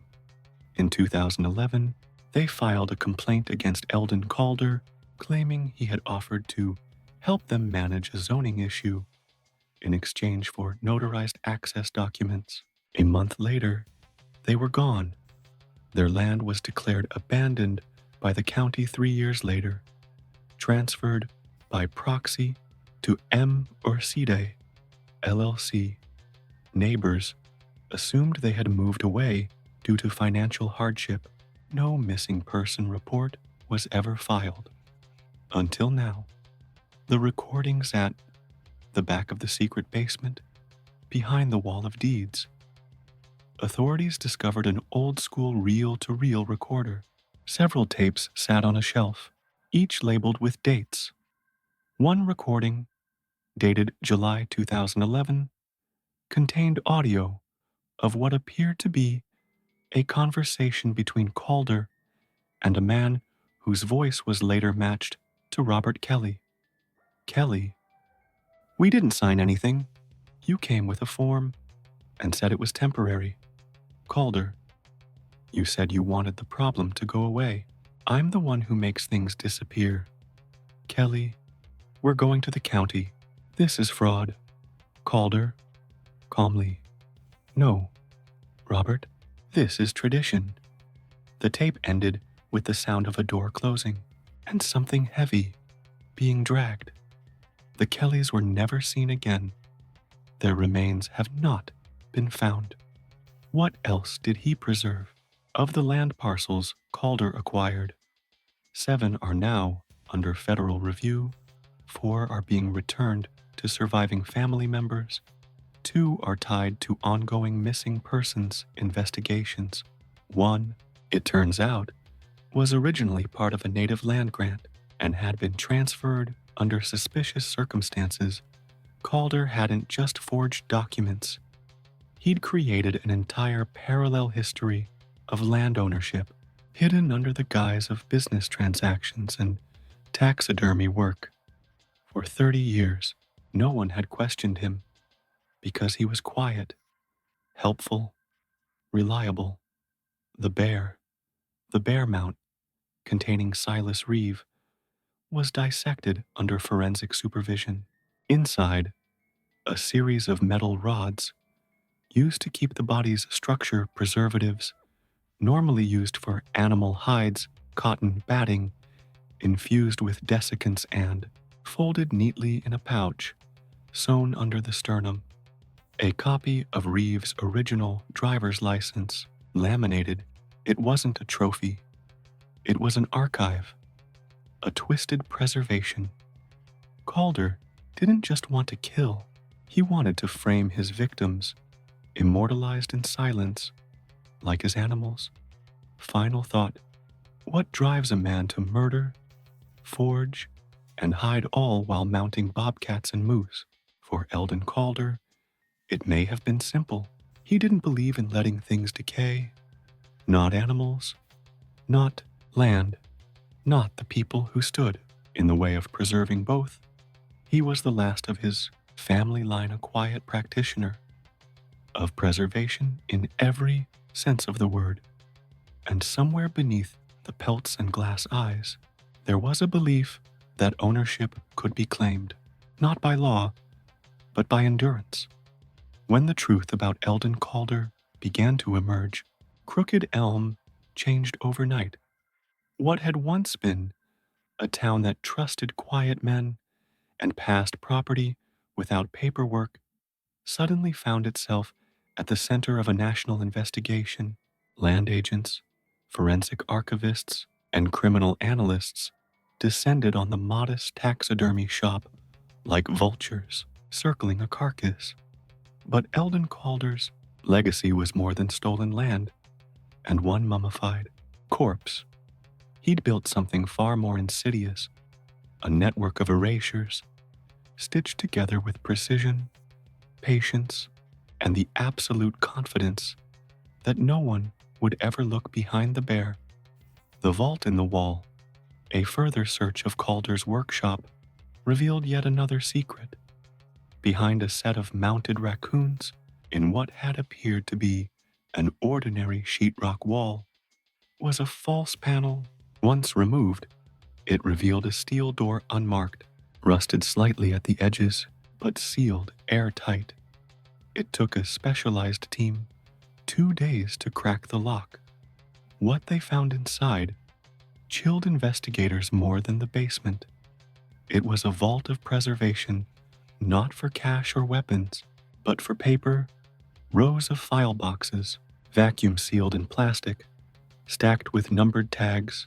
Each box contained legal documents, medical records, handwritten notes, photographs, land surveys, receipts, old wills and estate plans, and in some cases, audio tapes. These were not random. They were full-life archives. Each box had a code on the outside. Inside the lid, a card, preserved, complete, subject, name, status, deceased or displaced, method, paper first, land extraction notes, no return risk, dozens of them, over 30 individuals cataloged and archived. Some had never been reported missing. The cultivation of disappearance. Investigators began connecting the dots. Eldon Calder wasn't just targeting landowners for their properties. He was targeting people with thin legal footprints. The elderly, the mentally ill, the undocumented, the estranged, the reclusive people whose absence would barely register on legal radar. Each file showed signs of extensive preparation, surveillance notes, social engineering, details e.g., who they trusted, how they signed documents, what brands of cigarettes they smoked, fake letters, often from supposed banks or municipal offices offering help with transfer paperwork, and in some cases, carefully forged suicide notes, stored and marked, deploy only if investigation occurs. This was not opportunism. This was systematic. The sister no one knew about. Among the documents found was a weathered photograph of a girl, roughly 10 years old, standing in a faded backyard beside a young Eldon. The photo had been tucked into a small Bible inside a file labeled Property Case K. Delaney, unresolved.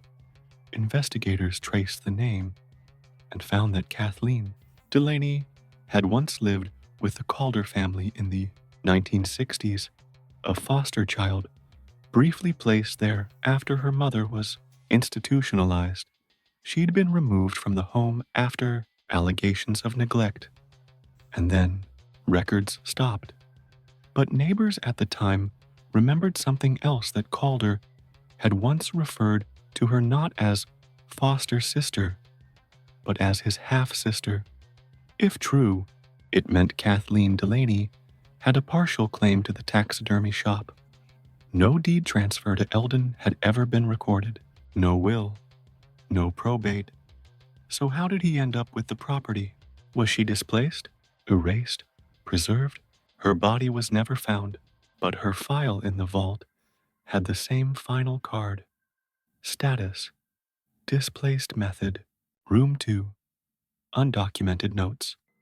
No return risk, room 2, room 2, referred to an annexed storage space at the back of the property, once used as a tanning room, long sealed and forgotten.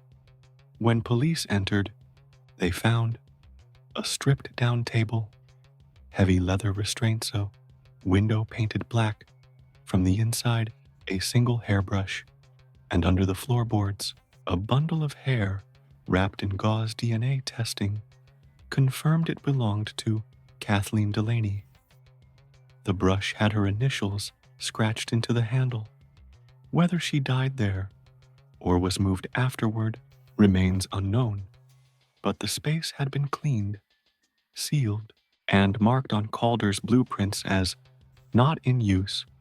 Another life quietly archived, another deed claimed, another story reduced to documents in a sealed vault, the frozen time capsule.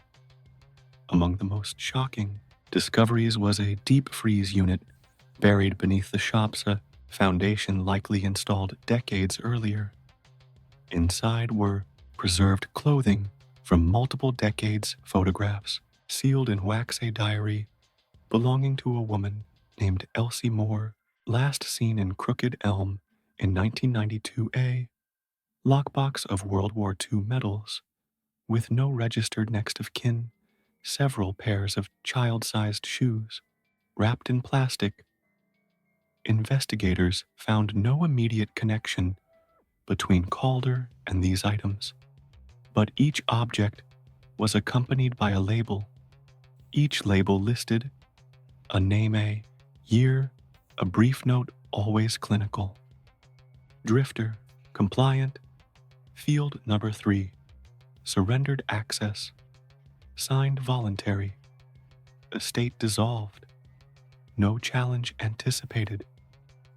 There were no remains in the freezer, only their memories, kept intact in objects. Eldon Calder hadn't just killed people, he'd curated their lives. The ethics of memory. The scope of Calder's actions became public. Journalists, historians, and psychologists began to debate what it all meant. Was he a serial killer, a forger, a preservationist corrupted by isolation, or, as one expert put it, a man who mistook archiving for owning? What makes this case unique isn't just the methodical nature of the crimes. It's how invisible the harm was. Most of his victims didn't have networks to miss them, no families searching, no legal advocates watching their land. And so, like the animals he mounted, their lives became quiet displays, frozen beneath legal forms and bearskins. No screams, no headlines, just pages. The confession without voice? Though Calder left no official confession, one final note was found, typed on yellowed paper, folded into a hollow inside a mounted wolf's chest cavity. It read, "They call it waste when it disappears. They call it property when it is found again. I never took anything that wasn't already slipping away. I made it still. I made it remembered. I made it mine. Nothing you recover will ever be as perfect as how I kept it. E. A signature. Just the letter. E. The town that forgot to look in the end." Crooked Elm faced a difficult truth. They had trusted Eldon Calder because he never gave them a reason not to. because he made beautiful things, because he was polite, on time, and paid in cash, because he was quiet. But quiet can hide anything: a second will, a basement vault, a body in a bear.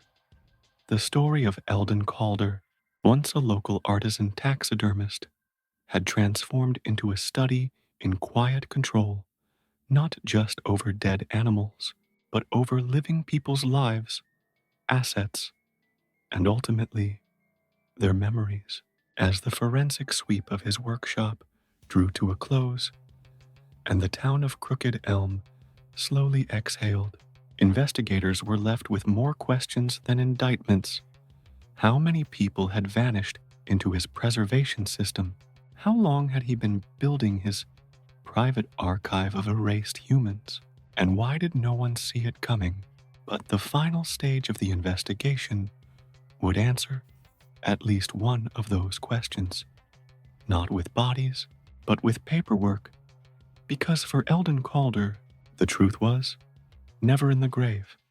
It was in the file drawer, the will that wasn't. Despite the thorough search of the workshop, Calder's home, and his bank records, no legal will was found. That was until a county clerk in Bozeman contacted investigators. She had received a certified envelope hand-delivered by a courier 4 days after Calder's death. It was addressed to the clerk's office with instructions to open only upon confirmation of Eldon Calder's passing. Inside was a will, typed, notarized, dated 6 years earlier. It named as sole beneficiary Urside Trust.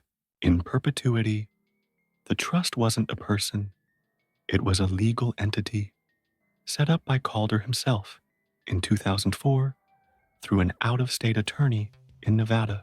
The trust was registered as a Wilderness Preservation Foundation with a mission statement that read, "To protect and maintain the dignity of land, life, and memory that others have discarded." A poetic cover for something far more sinister: the phantom beneficiaries. In most cases, a trust has a board of directors or trustees, but Monsieur Urside Trust listed only one name, H.L. Kavanaugh, executive steward there. Was just one problem. No record of H.L. Kavanaugh existed. No tax, ID, no voting records, no banking activity, no driver's license, no census. Data investigators believe Kavanaugh was a fabricated identity, possibly based on a hunter friend of Eldon's, father long dead and long forgotten. This meant that Calder had engineered his own inheritance plan to permanently retain ownership of the stolen lands even after his death through a shell identity that couldn't legally be challenged, unless, of course, the lands were proven to be fraudulently acquired, which would require more than missing persons. It would require proving that Calder rewrote history. The memory box, a key to this proof, was found in the most unexpected place. A wooden box, about the size of a toolbox, discovered in Calder's attic.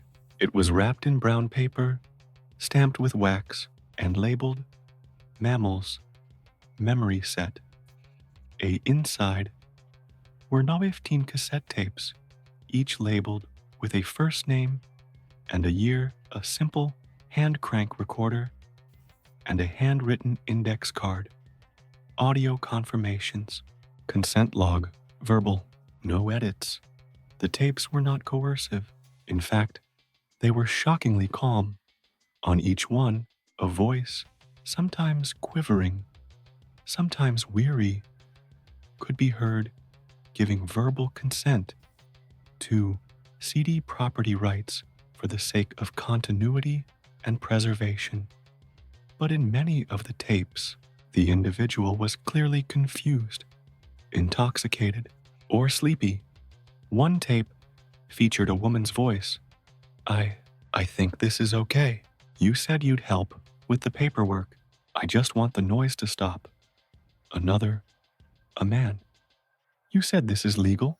I don't have to come back. The tapes suggested that Calder didn't always kill. In many cases, he isolated, manipulated, and then convinced vulnerable individuals to give up what little they had willingly or close enough to it to avoid scrutiny. In each case, he left behind a signed deed, but the audio told the real story. Exploitation under the pretense of mercy. The auction that wasn't following standard procedure. The county prepared to liquidate the assets tied to the Calder estate. But when they tried to schedule an auction, a court injunction arrived, filed by M. Ursidai Trust. Through a Nevada-based law firm, the trust argued that all assets, including the taxidermy shop, the lands, the mounted animals, and even the archived ledgers, were cultural property belonging to the foundation. The court froze the estate, and the auction was canceled. Public outrage followed. Locals protested. Survivors of those who vanished demanded restitution.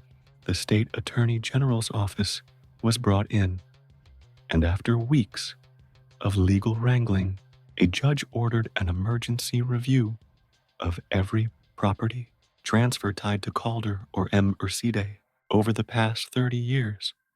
What they found was damning. The shredded trail Calder had destroyed key parts of public record. 3 local offices reported missing or accidentally lost deed books.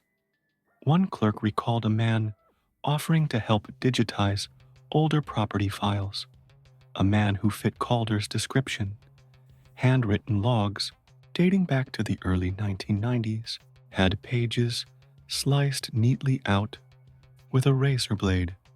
Microfiche reels containing tax documents from the 80s were warped by chemical damage, likely tampered with, but he hadn't erased everything. In a rare stroke of oversight, Calder had left his own fingerprints on dozens of mail logs tracking certified documents sent to the county with exact date stamps. These would become critical in proving that Calder timed his legal manipulations to coincide with suspicious disappearances. The court eventually dissolved the M. Ursidai Trust, citing fraud, falsified identities, and improper registration. The lands were seized, and for the first time in 3 decades, Crooked Elm began to take inventory of what had really gone missing. What remained when the case finally closed? These were the confirmed outcomes. Missing persons tied to Calder's land acquisitions. Confirmed deaths, including Silas Reeve, embalmed inside the Bear 12. Land deeds invalidated and returned to surviving relatives or properties, placed into public trust after no heirs were found. Countless documents submitted to historical societies and archivists for preservation, but one thing wasn't recovered: a full list of who Calder archived. The vault had labels, but many documents inside referenced only initials, nicknames, or even descriptions like Old Man at Creek House or F Ridge Trailer, people who may never be named. Because in Eldon Calder's world, once you became a file, you were no longer a person. Legacy? Today, Calder's former shop stands abandoned. The mounted animals have been removed, the floorboards pulled up, the secret room filled with concrete. But still, rumors persist that somewhere there are more vaults, that the M. Ursidai Trust still holds documents never submitted, that Calder had an accomplice, perhaps the mysterious H.L. Kavanaugh or someone else.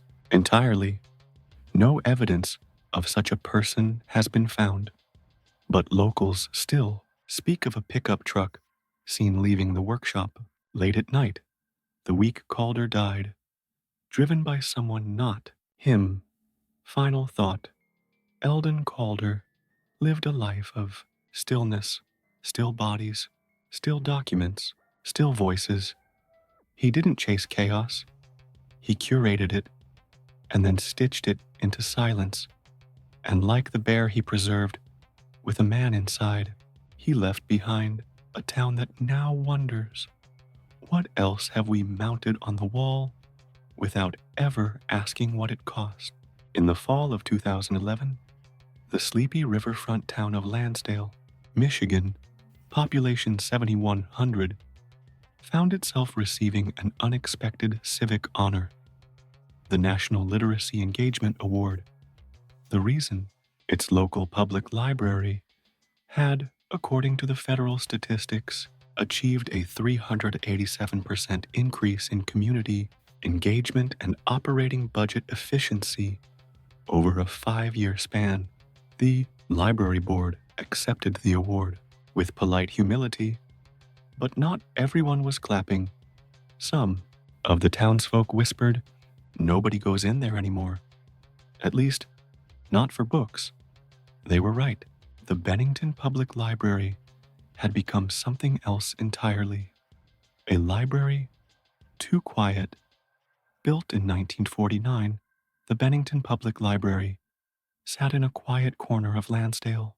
It had once thrived with story times, senior programs, and weekend clubs. But by the early 2000s, attendance had cratered. Then, in 2006, something odd happened. The library received a private donation of $75,000, anonymously gifted to support modernization and facility improvement. The same year, a new director of library affairs, a woman named Marla Kenwick, was appointed. By 2008, the library had doubled its staff, added new security systems, and began reporting surging operating income. Despite no increase in foot traffic, locals noticed the changes. All windows were tinted. Opening hours became erratic. Security guards, not volunteers, now roamed the stacks. A staff-only elevator was installed, though the library had only 2 floors. And oddly, despite the reported surge, books were almost never checked out. It was no longer a place to borrow books. It was a black box with a barcode scanner, a broken printer, a curious clerk. The truth began to unravel because of a printer jam. In early 2012, a part-time library aide named Nathan Bell attempted to print a schedule for a community knitting group, one of the last local programs still clinging to relevance. The printer, networked to the director's office, spat out a partial page from the wrong file. It was a spreadsheet. Columns of numbers, rows labeled Cycle A, Cycle B, and Clean, Load Percent. Bell recognized nothing from the library's cataloging system. At the bottom was a line that read, Laundry Reconciled, Transit, Route S3B, $34,700 matched. The spreadsheet vanished when he hit cancel. But the seed of suspicion had been planted. Patterns in the pages. Over the next month, Bell quietly documented unusual patterns. Regular deliveries, but not from book vendors. He noted unfamiliar freight trucks arriving late at night, barcodes on the backs of new books that led to blank entries in the catalog database, frequent visits by 3 men in suits, none of whom ever used the public entrance, occasional glitches in the library system showing large, overdue fines in the tens of thousands, which were then zeroed out within minutes. He brought his concerns to a former mentor, a retired detective named Louisa Marconi, who'd worked white-collar crime cases in Detroit. Her verdict, after just a week of looking into it. This isn't a mistake, Nathan. This is a laundering operation, and it's hiding in plain sight. The mechanics of the clean books, Marcone and Bell began documenting the methods. Book donations, large quantities of obscure or unreadable books, damaged texts, foreign language editions, outdated manuals were donated by anonymous groups. Inflated appraisals. These books were falsely appraised at exorbitant values, sometimes hundreds or thousands of dollars each. Catalog shells each book was entered into the system with fake data and barcode IDs. The books were never shelved. Checkouts and returns. Entities usually shell nonprofits or fake patrons would check out these books. Days later, they were returned, and a payment was logged to clear large fees. Cleaning cycle these payments, often disguised as grants, fines, or donations, were run through 3 library-related nonprofit programs, all fictitious, and then re-injected into legitimate municipal budgets as education-related surplus. On paper, the library was thriving. In reality, it was washing hundreds of thousands of dollars a year through invented books and ghost patrons. Who was behind it? At the center of it all, Marla Kenwick, the director. She had no previous library experience, but did have a background in real estate finance, including a stint at a regional bank that was later fined for improper loan practices. She rarely appeared in public, often citing policy development retreats. Her signature appeared on dozens of suspicious donation acknowledgement letters, staff memos, encouraging the destruction of unused materials, many of which had never physically existed.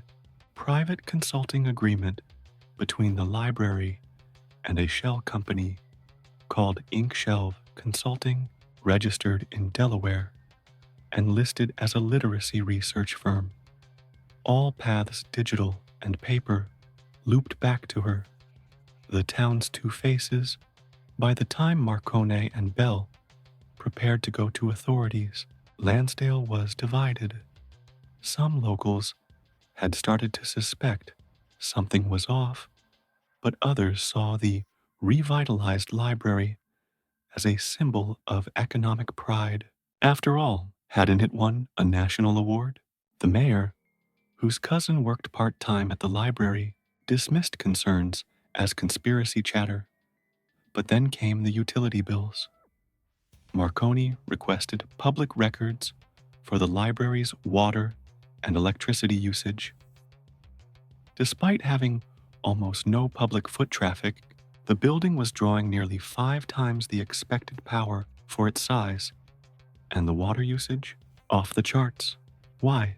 They suspected the staff-only elevator led somewhere below the foundation, somewhere that required water circulation, somewhere that was laundering money, perhaps literally. Final thought: what if your quietest public space, your library, your community center, your cultural hub, was a shell, a front, dressed in books and silence, used not to educate, but to erase the trail of financial crimes? Bennington Public Library looked like any other small-town reading place, but behind the dewy decimal numbers and donation plaques lay a system of shell patrons, fake fines, and whispered bookkeeping. As Bell stared out from the circulation desk one night, he wondered, if no one checks out the books, how long does it take for the lies to grow overdue? In a small town like Lansdale, the idea of a criminal operation running out of a library wasn't just bizarre, it was unthinkable. But the deeper Louisa Marcone and Nathan Bell looked, the clearer the pattern became. The Bennington Public Library wasn't failing. It was succeeding on paper in ways no public library in a town of 7,000 should. And when numbers began to outpace logic, it raised one pressing question. What, exactly, is in the basement? Blueprints, sealed, and altered.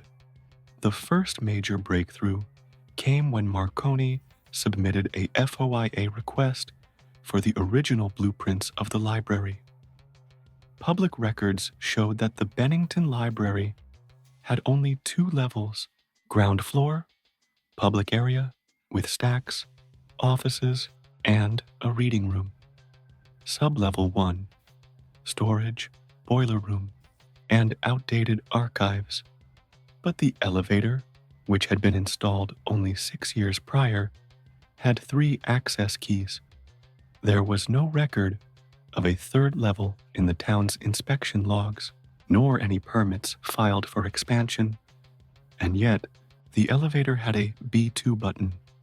Bell managed to find the elevator technician who installed the unit, while officially barred from commenting due to a non-disclosure agreement. He did admit this much: you don't run a chilled line down 2 stories just to store books.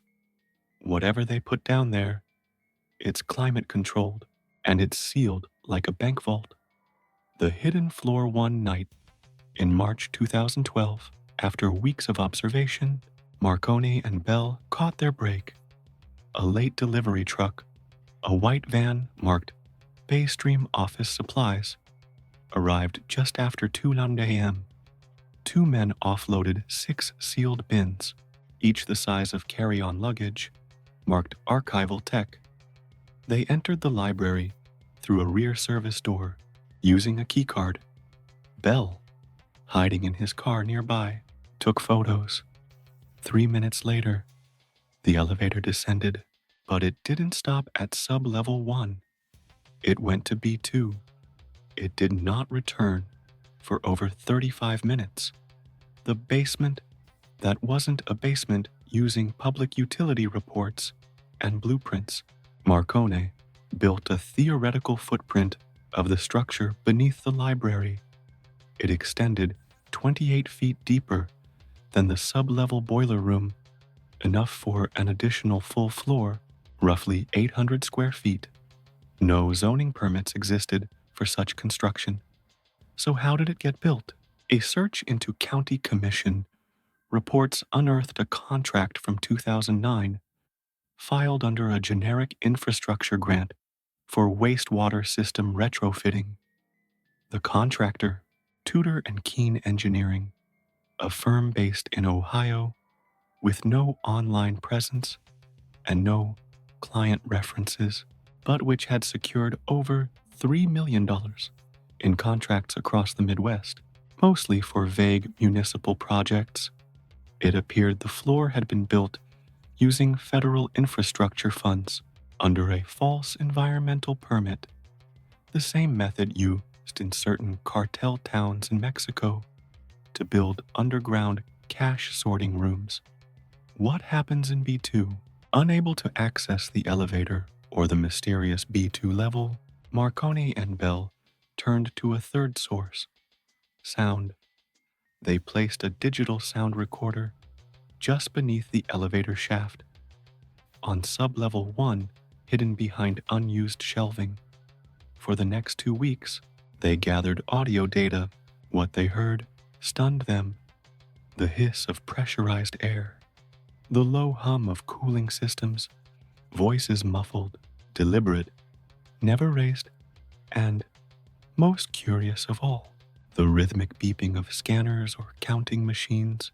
One sequence, repeated often at night, featured a man saying, "Bundle 6, confirmed, serial rotation, ready for intake," followed by, "Print and match, shelf 7, row 3. This wasn't just theoretical laundering. They were actively processing cash beneath a public library, perhaps even running a microbank, complete with serial tracking, bundling, and transit logs. Enter the IRS Marconi, wary of local law enforcement, many of whom had relatives on the town council. bypassed the police entirely and contacted the Internal Revenue Service, Criminal Investigation Division, IRS-CI. Small team was sent to quietly verify the tip.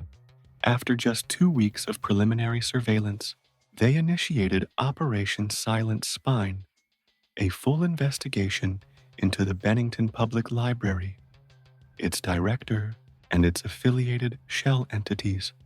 What they discovered: over $1.4 million annual donations, none of which were traceable to individuals or foundations. Payments to 3 shell nonprofits, all registered at mail forwarding boxes in Florida and Nevada. Dozens of cash deposits made at nearby credit unions, always just below the federal reporting threshold.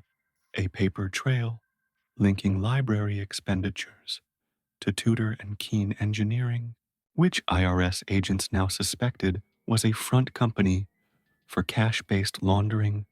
The IRS quietly obtained a warrant, and on May 12, 2012, they descended on the library.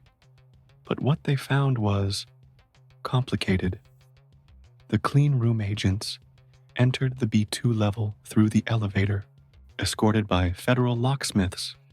Inside, they found a climate-controlled room, roughly 900 square feet, no books, no shelves, just stainless steel counters, scanning equipment, bundling machines, and dozens of sealed bin security cameras, all disabled 3 hours before the Raid 1 open safe, completely empty, and a note, typed and pinned to the wall. You should have come sooner. The system was never permanent. You clean, and we scatter. That's the deal. MK. The signature matched Marla Kenwick's initials. She was gone. Where was Marla? Kenwick's bank accounts had been drained 2 days earlier. Her apartment was empty, her car abandoned at a rural bus terminal. Security footage showed a woman matching her description, boarding a coach bus headed north toward Canada. She was never seen again. No charges were ever filed because she was never found. But 6 months later, in a routine audit of library board members, a new appointment form appeared. It had been submitted via mail. The new literacy program liaison was listed as Mary Kenter, an alias, or perhaps her real name. The address: a P.O. box in Whitehorse, Yukon Territory, Canada. The letterhead: a new nonprofit Arctic literacy cooperative. Final thought: you expect a laundromat to clean clothes. You don't expect a library to clean cash. But in Bennington, behind sealed elevator doors and donated rare books, a criminal system flourished in the open, protected by bureaucracy, red tape, and a small town's willingness to believe in good intentions. The hardest crime to spot? The one wrapped in education and silence.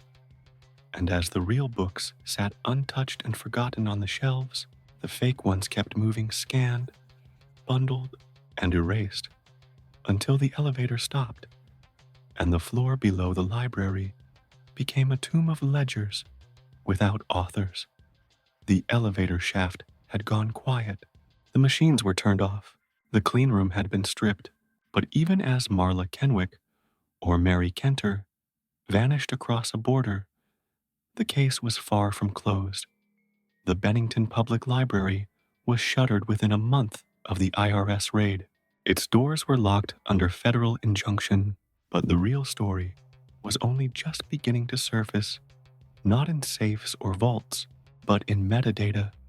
Because what the criminals left behind wasn't cash, it was code.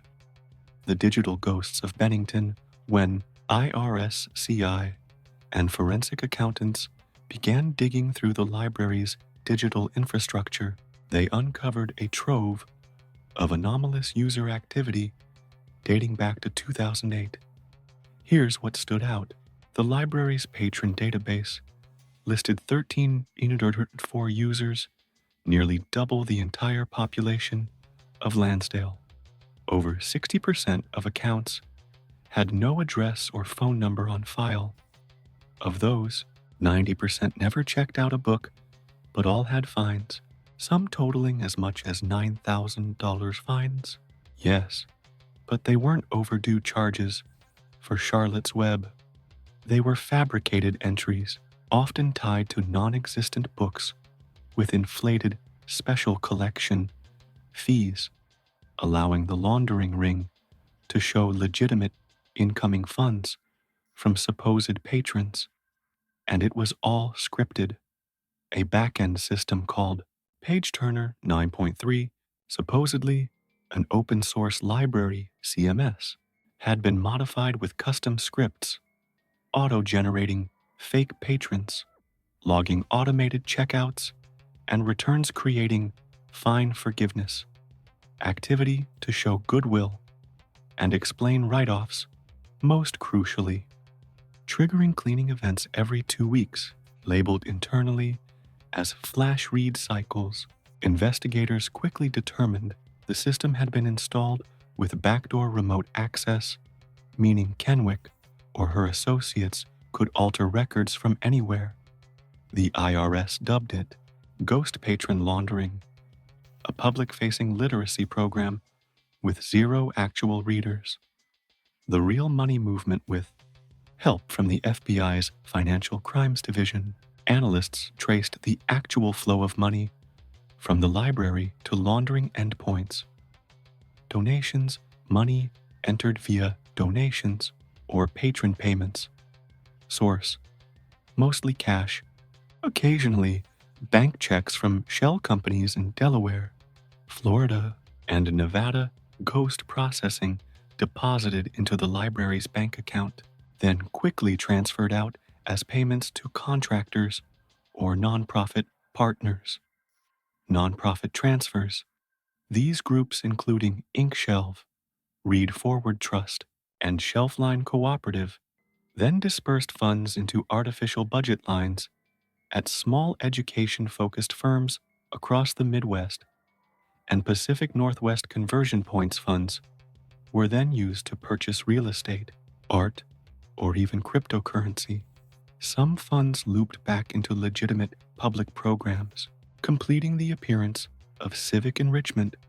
By the end of the investigation, authorities estimated the system had laundered between 4.8 and 6.2 million over 5 years. And that's only what could be proven. Unraveling the shells, the criminal enterprise operated through a labyrinth of entities. Here are just a few. Inkshelf Consulting claimed to specialize in book conservation strategy. Actually received over $800K in consulting fees from Bennington. Registered to a now demolished warehouse in Jacksonville. FL read forward, trust posed as a youth literacy nonprofit. Filed no taxes after 2009. Bank account traced to Cayman Islands.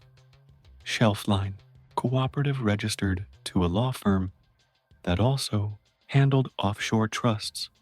Used to funnel over $2 million through real estate holdings in Idaho and Oregon. Many of these groups were structured to mimic legitimate nonprofits, often using boilerplate mission statements and borrowed language from real literacy programs. They even filed grant proposals, sometimes winning state funds in the process.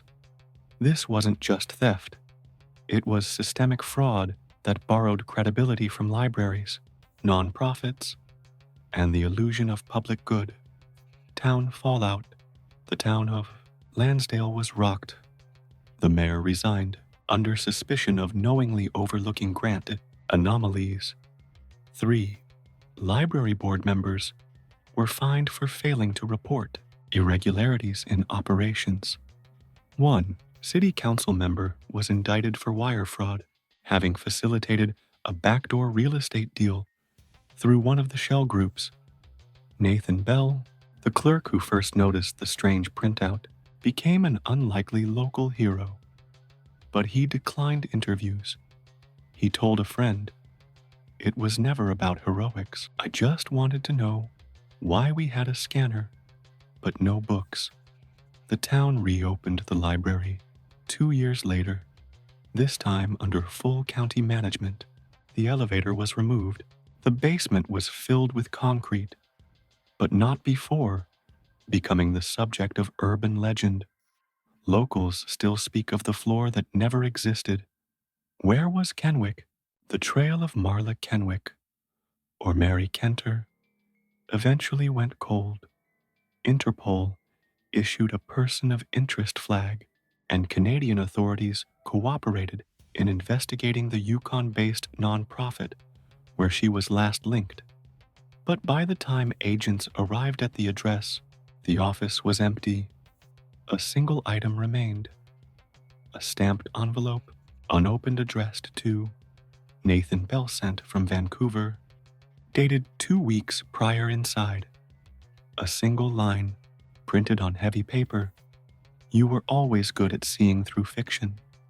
Whether it was her, a taunt, or a diversion, it left investigators with no further leads and no recovered money. Impact on library systems nationwide. Though the scandal was largely contained to Lansdale, the implications were far-reaching.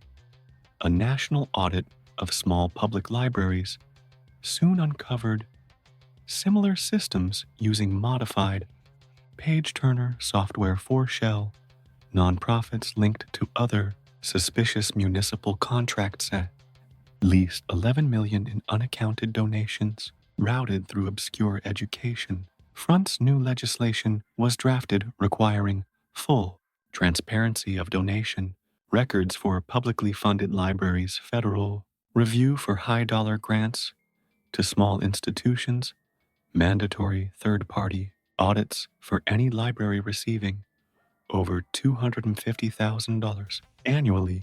It changed how local infrastructure, especially cultural and educational institutions, handled finances. Because what happened in Bennington showed that even the quietest spaces can echo with crime. Final thought: a library is supposed to be the last honest place in a town. No paywalls, no marketing, just knowledge. But when you replace patrons with ghost accounts, books with blank entries, and learning with laundering, you don't just steal money, you steal trust.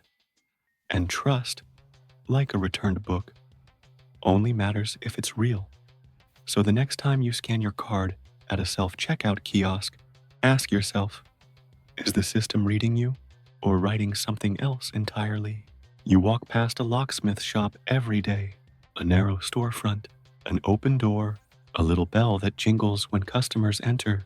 Inside, an old man stoops over a vise, grinding brass into jagged little teeth. Keys.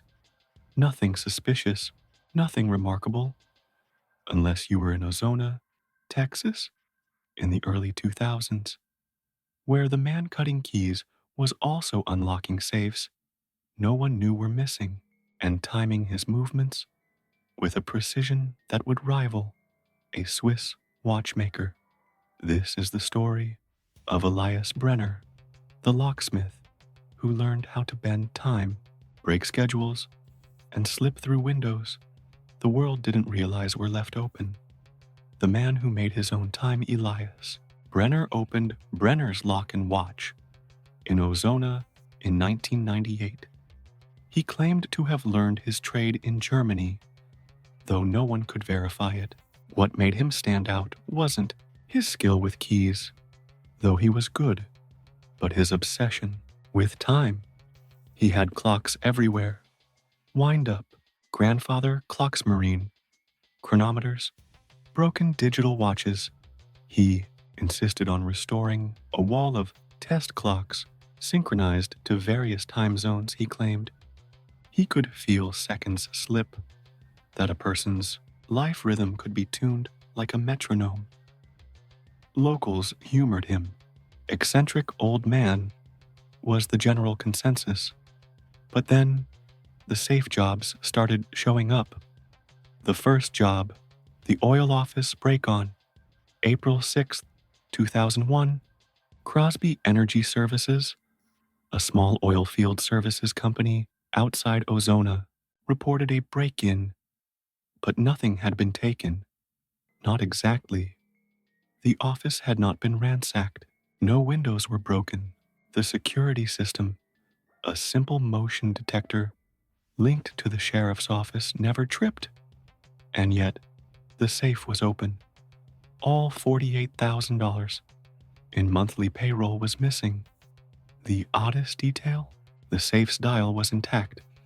No drilling, no prying, no signs of forced entry. It had simply been opened. The sheriff chalked it up to an inside job. But inside jobs don't usually reset the alarm system, tidy the office, and lock the door behind them. Patterns in the ticking. Over the next 5 years, similar break-ins occurred across Crockett County and neighboring areas.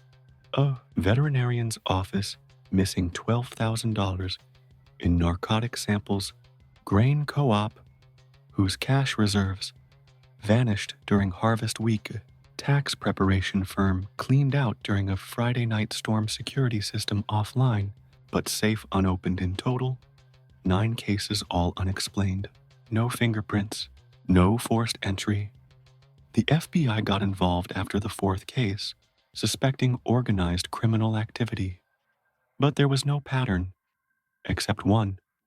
Each business had a manual security system, alarm codes, physical locks, not digital keypads, a mechanical safe with a dial lock, a repair or service.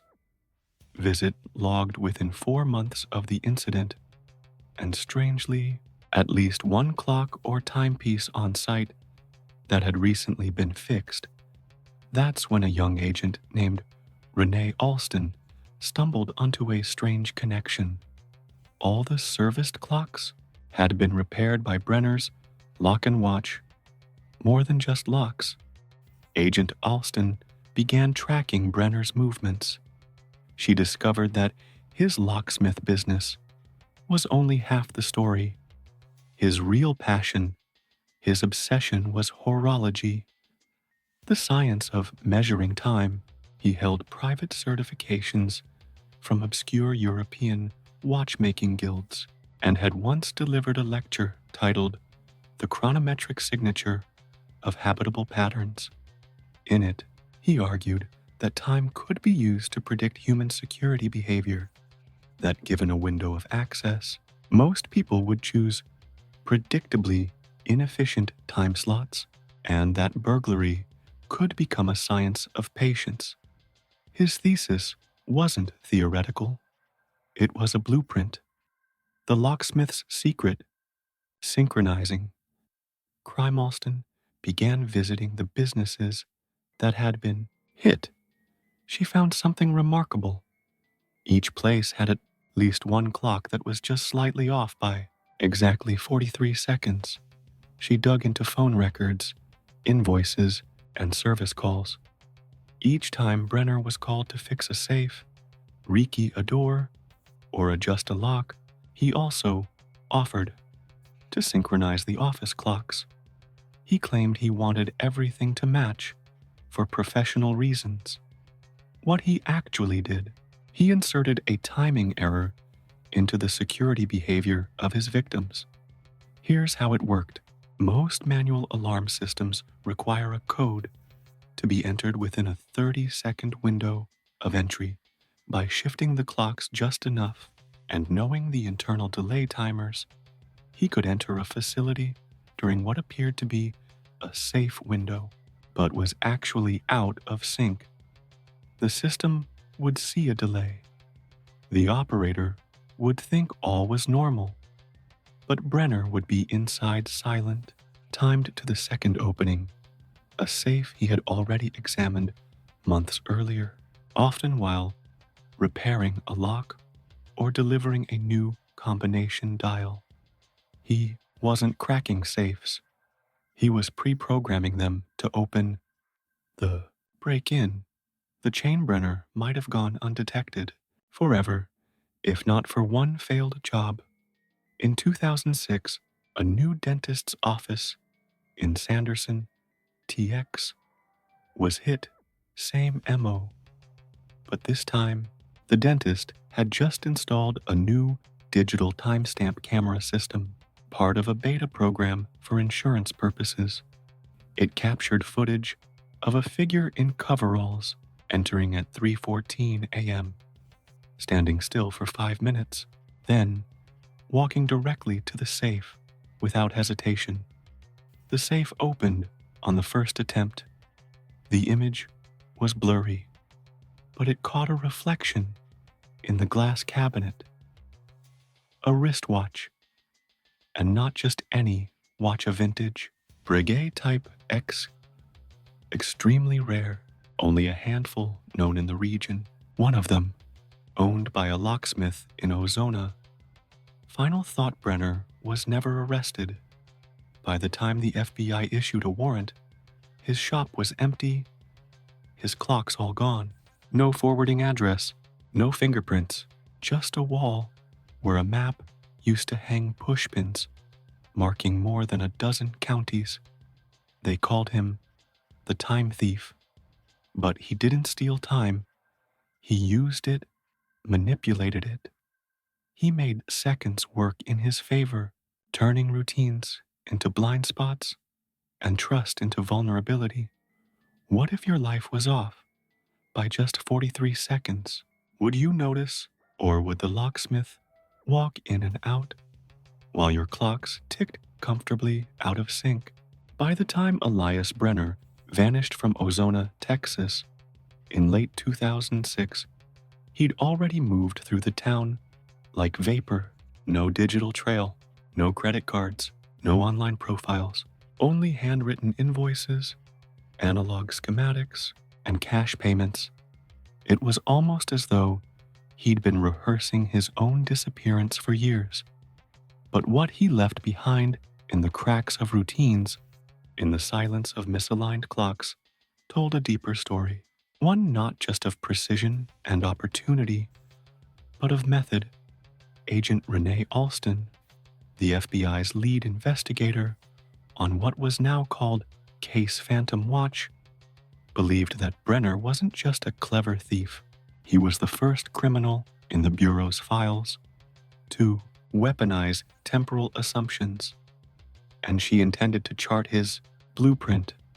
The archive beneath the floorboards, it was a local dog that led Alston to the only hard evidence of Brenner's criminal life.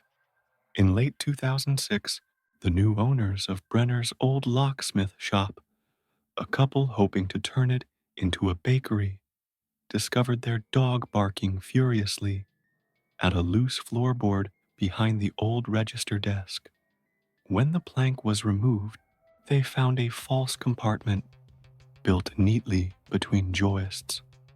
Inside, 9 small notebooks, each bound in brown canvas, a wind-up metronome, an unmarked keyring, with 17 labeled tags and a folded county map, full of pins and marked time ranges.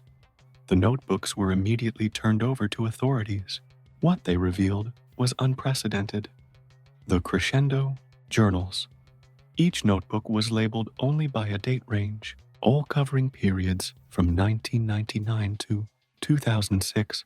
Inside were meticulously written notes, sketches of safe, locks with personalized annotations, alarm system delay, codes based on models and versions, employee behavior profiles, what time clerks arrived, who tended to forget codes, who liked to snooze the alarm, clock diagrams with notes like local system, 27 SECA, delay, audible chirp at plus 115 secs, override, response at 43 secs if left unkeyed.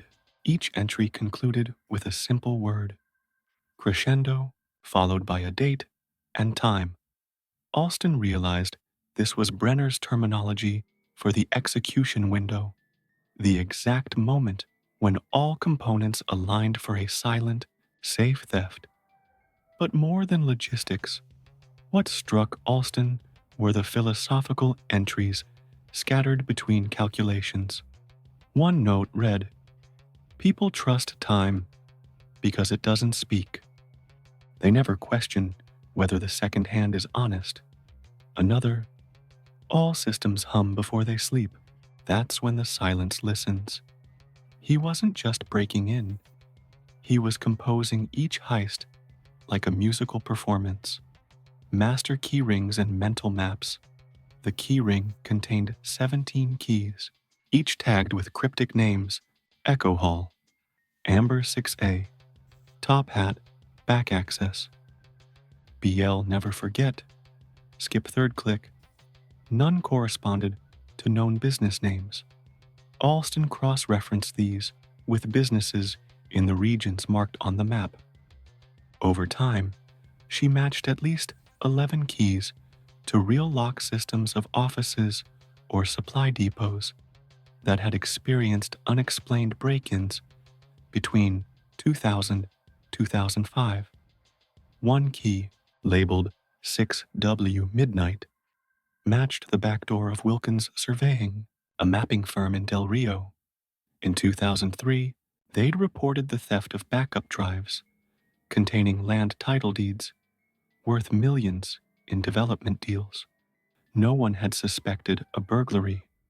It had been classified as a misfiled storage loss. Now, the missing key had returned as evidence.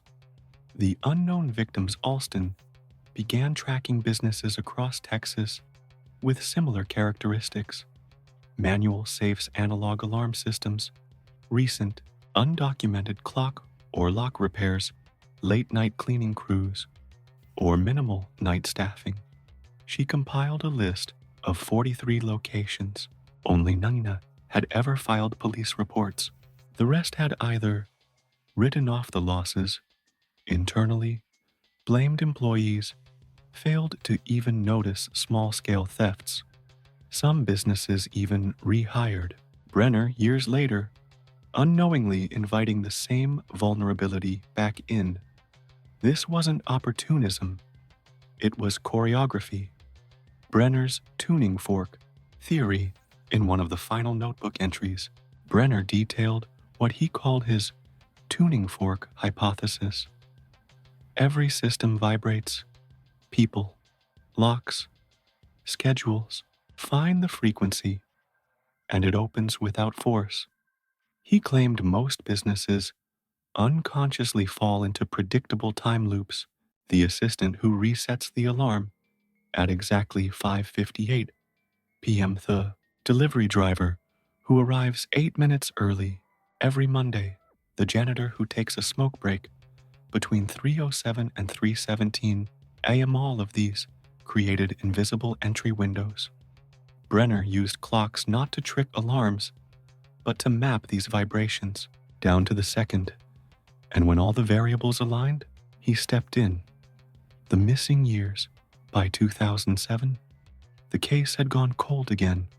Alston had a map of incidents, a theory of methodology, even evidence of theft, but no live witnesses, no fingerprints, and no transactions linking Brenner to financial gain. He didn't sell what he stole. He didn't live extravagantly, and he never used digital systems that could be traced. There were rumors, a man matching Brenner's description, seen in Sedona, Arizona, at a clock fair, a break-in at a microbrewery in Ashland, Oregon, where the security footage showed a tall man adjusting a grandfather clock just days before 30K vanished from the Office A safe job in Laramie, Wyoming, where the victim swore the burglar walked straight to the dial like he'd put it there himself. All unconfirmed, all gone before anyone arrived. Final thought: we lock our doors, punch in codes, set alarms all to keep the world out, but we rarely question the rhythms we live by. The 9 a.m. open, the 5 p.m. close, the exact second we fumble for keys, yawn, or glance at a wall clock. Elias Brenner didn't break locks. He broke routine. He saw time not as a force, but as a veil, thin, predictable, exploitable. And if he's still out there, he probably isn't hiding. He's waiting, listening to your seconds, watching the space between habits, until one day the locksmith returns, and everything you thought was safe clicks open.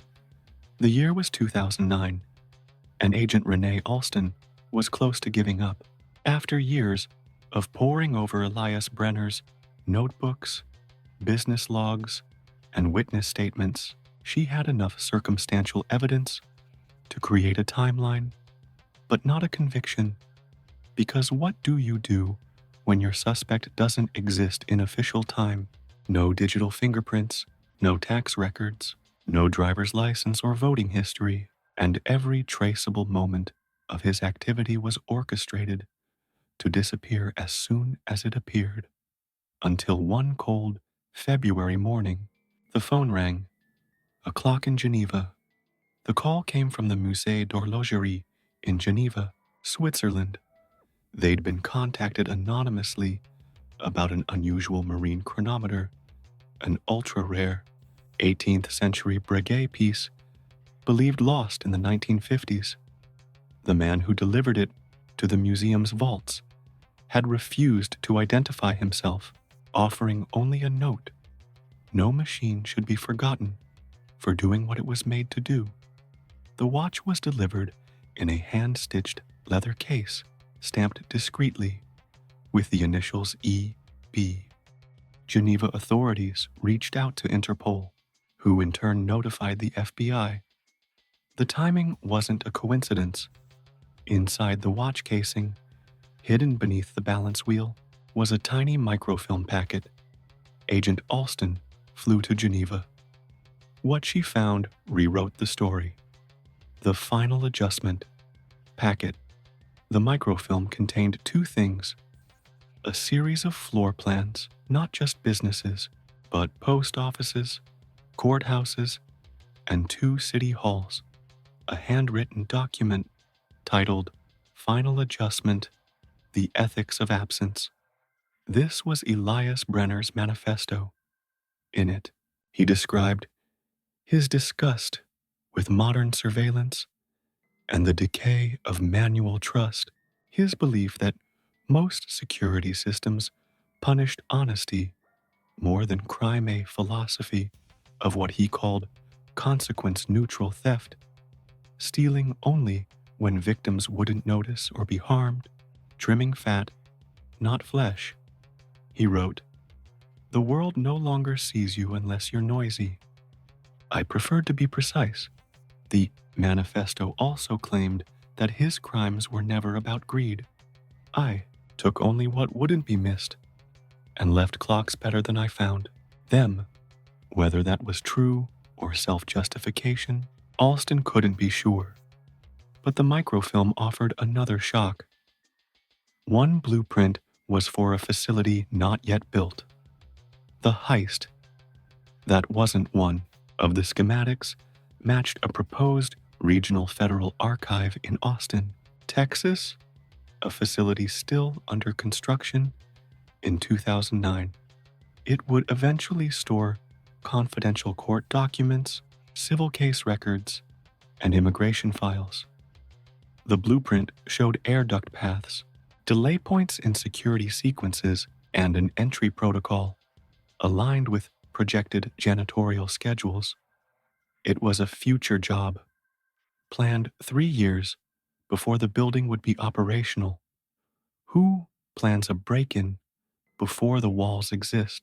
Someone who understands that time isn't linear, it's layered. Agent Alston now believed Brenner wasn't just a thief, he was a theoretical criminal, mapping vulnerabilities into buildings that didn't yet exist, predicting access before locks were installed. But the heist never occurred. The facility was completed in 2011, and to this day, no breaches have been recorded. Why didn't he go through with it? Theory: the perfect crime that remained perfect.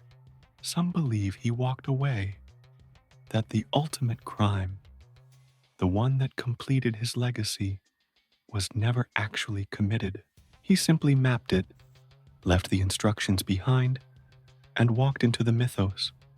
Others think the clock ran out, that Brenner was aging, slower, less precise. Perhaps he saw a flaw in the plan, or maybe, for the first time in decades, he grew tired of playing a game no one even knew they were part of.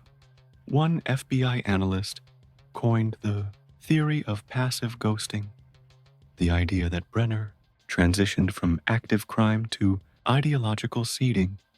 Instead of breaking into places, he began leaving breadcrumbs, watch repair tips mailed anonymously to old clients' letters describing vulnerabilities in public buildings, notes suggesting time delay modifications to improve security, signed only with a sketch of an hourglass.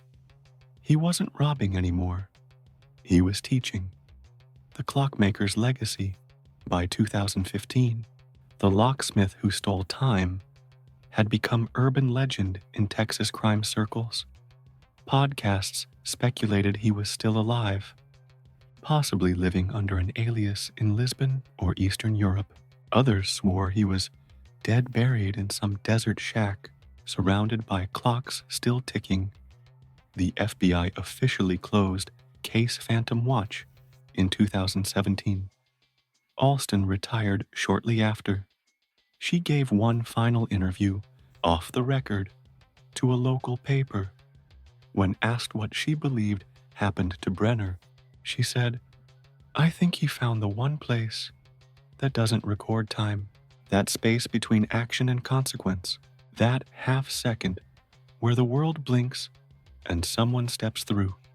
Epilogue: the clock that tick-tocks back in 2019. A boutique clock shop in Prague listed a newly restored Breguet Type XX for auction. It was the exact same model last seen on the reflection in the 2006 Sanderson heist footage. The shop owner claimed the watch had been left on his doorstep, wrapped in oilcloth, with a note inside. This belonged to someone who borrowed hours. Now it's time to return them. The watch was never claimed. It sits in a private collection now, perfectly maintained, never ticking its gears, frozen in place, like the man who once wore it, a man who used seconds like crowbars, a man who stole nothing, yet took everything. Final reflection: Elias Brenner wasn't just a thief of safes. He was a locksmith of perception, unlocking the boundaries between routine and risk, between noise and silence. He understood that systems don't fail because they break. They fail because they believe in their own precision. In a world that runs on digital time and predictable patterns, he was a glitch, a human metronome moving just slightly out of sync. And maybe that's all it takes to escape the clock. Be slightly early, be slightly late, but never be exactly on time, because that's when they see you.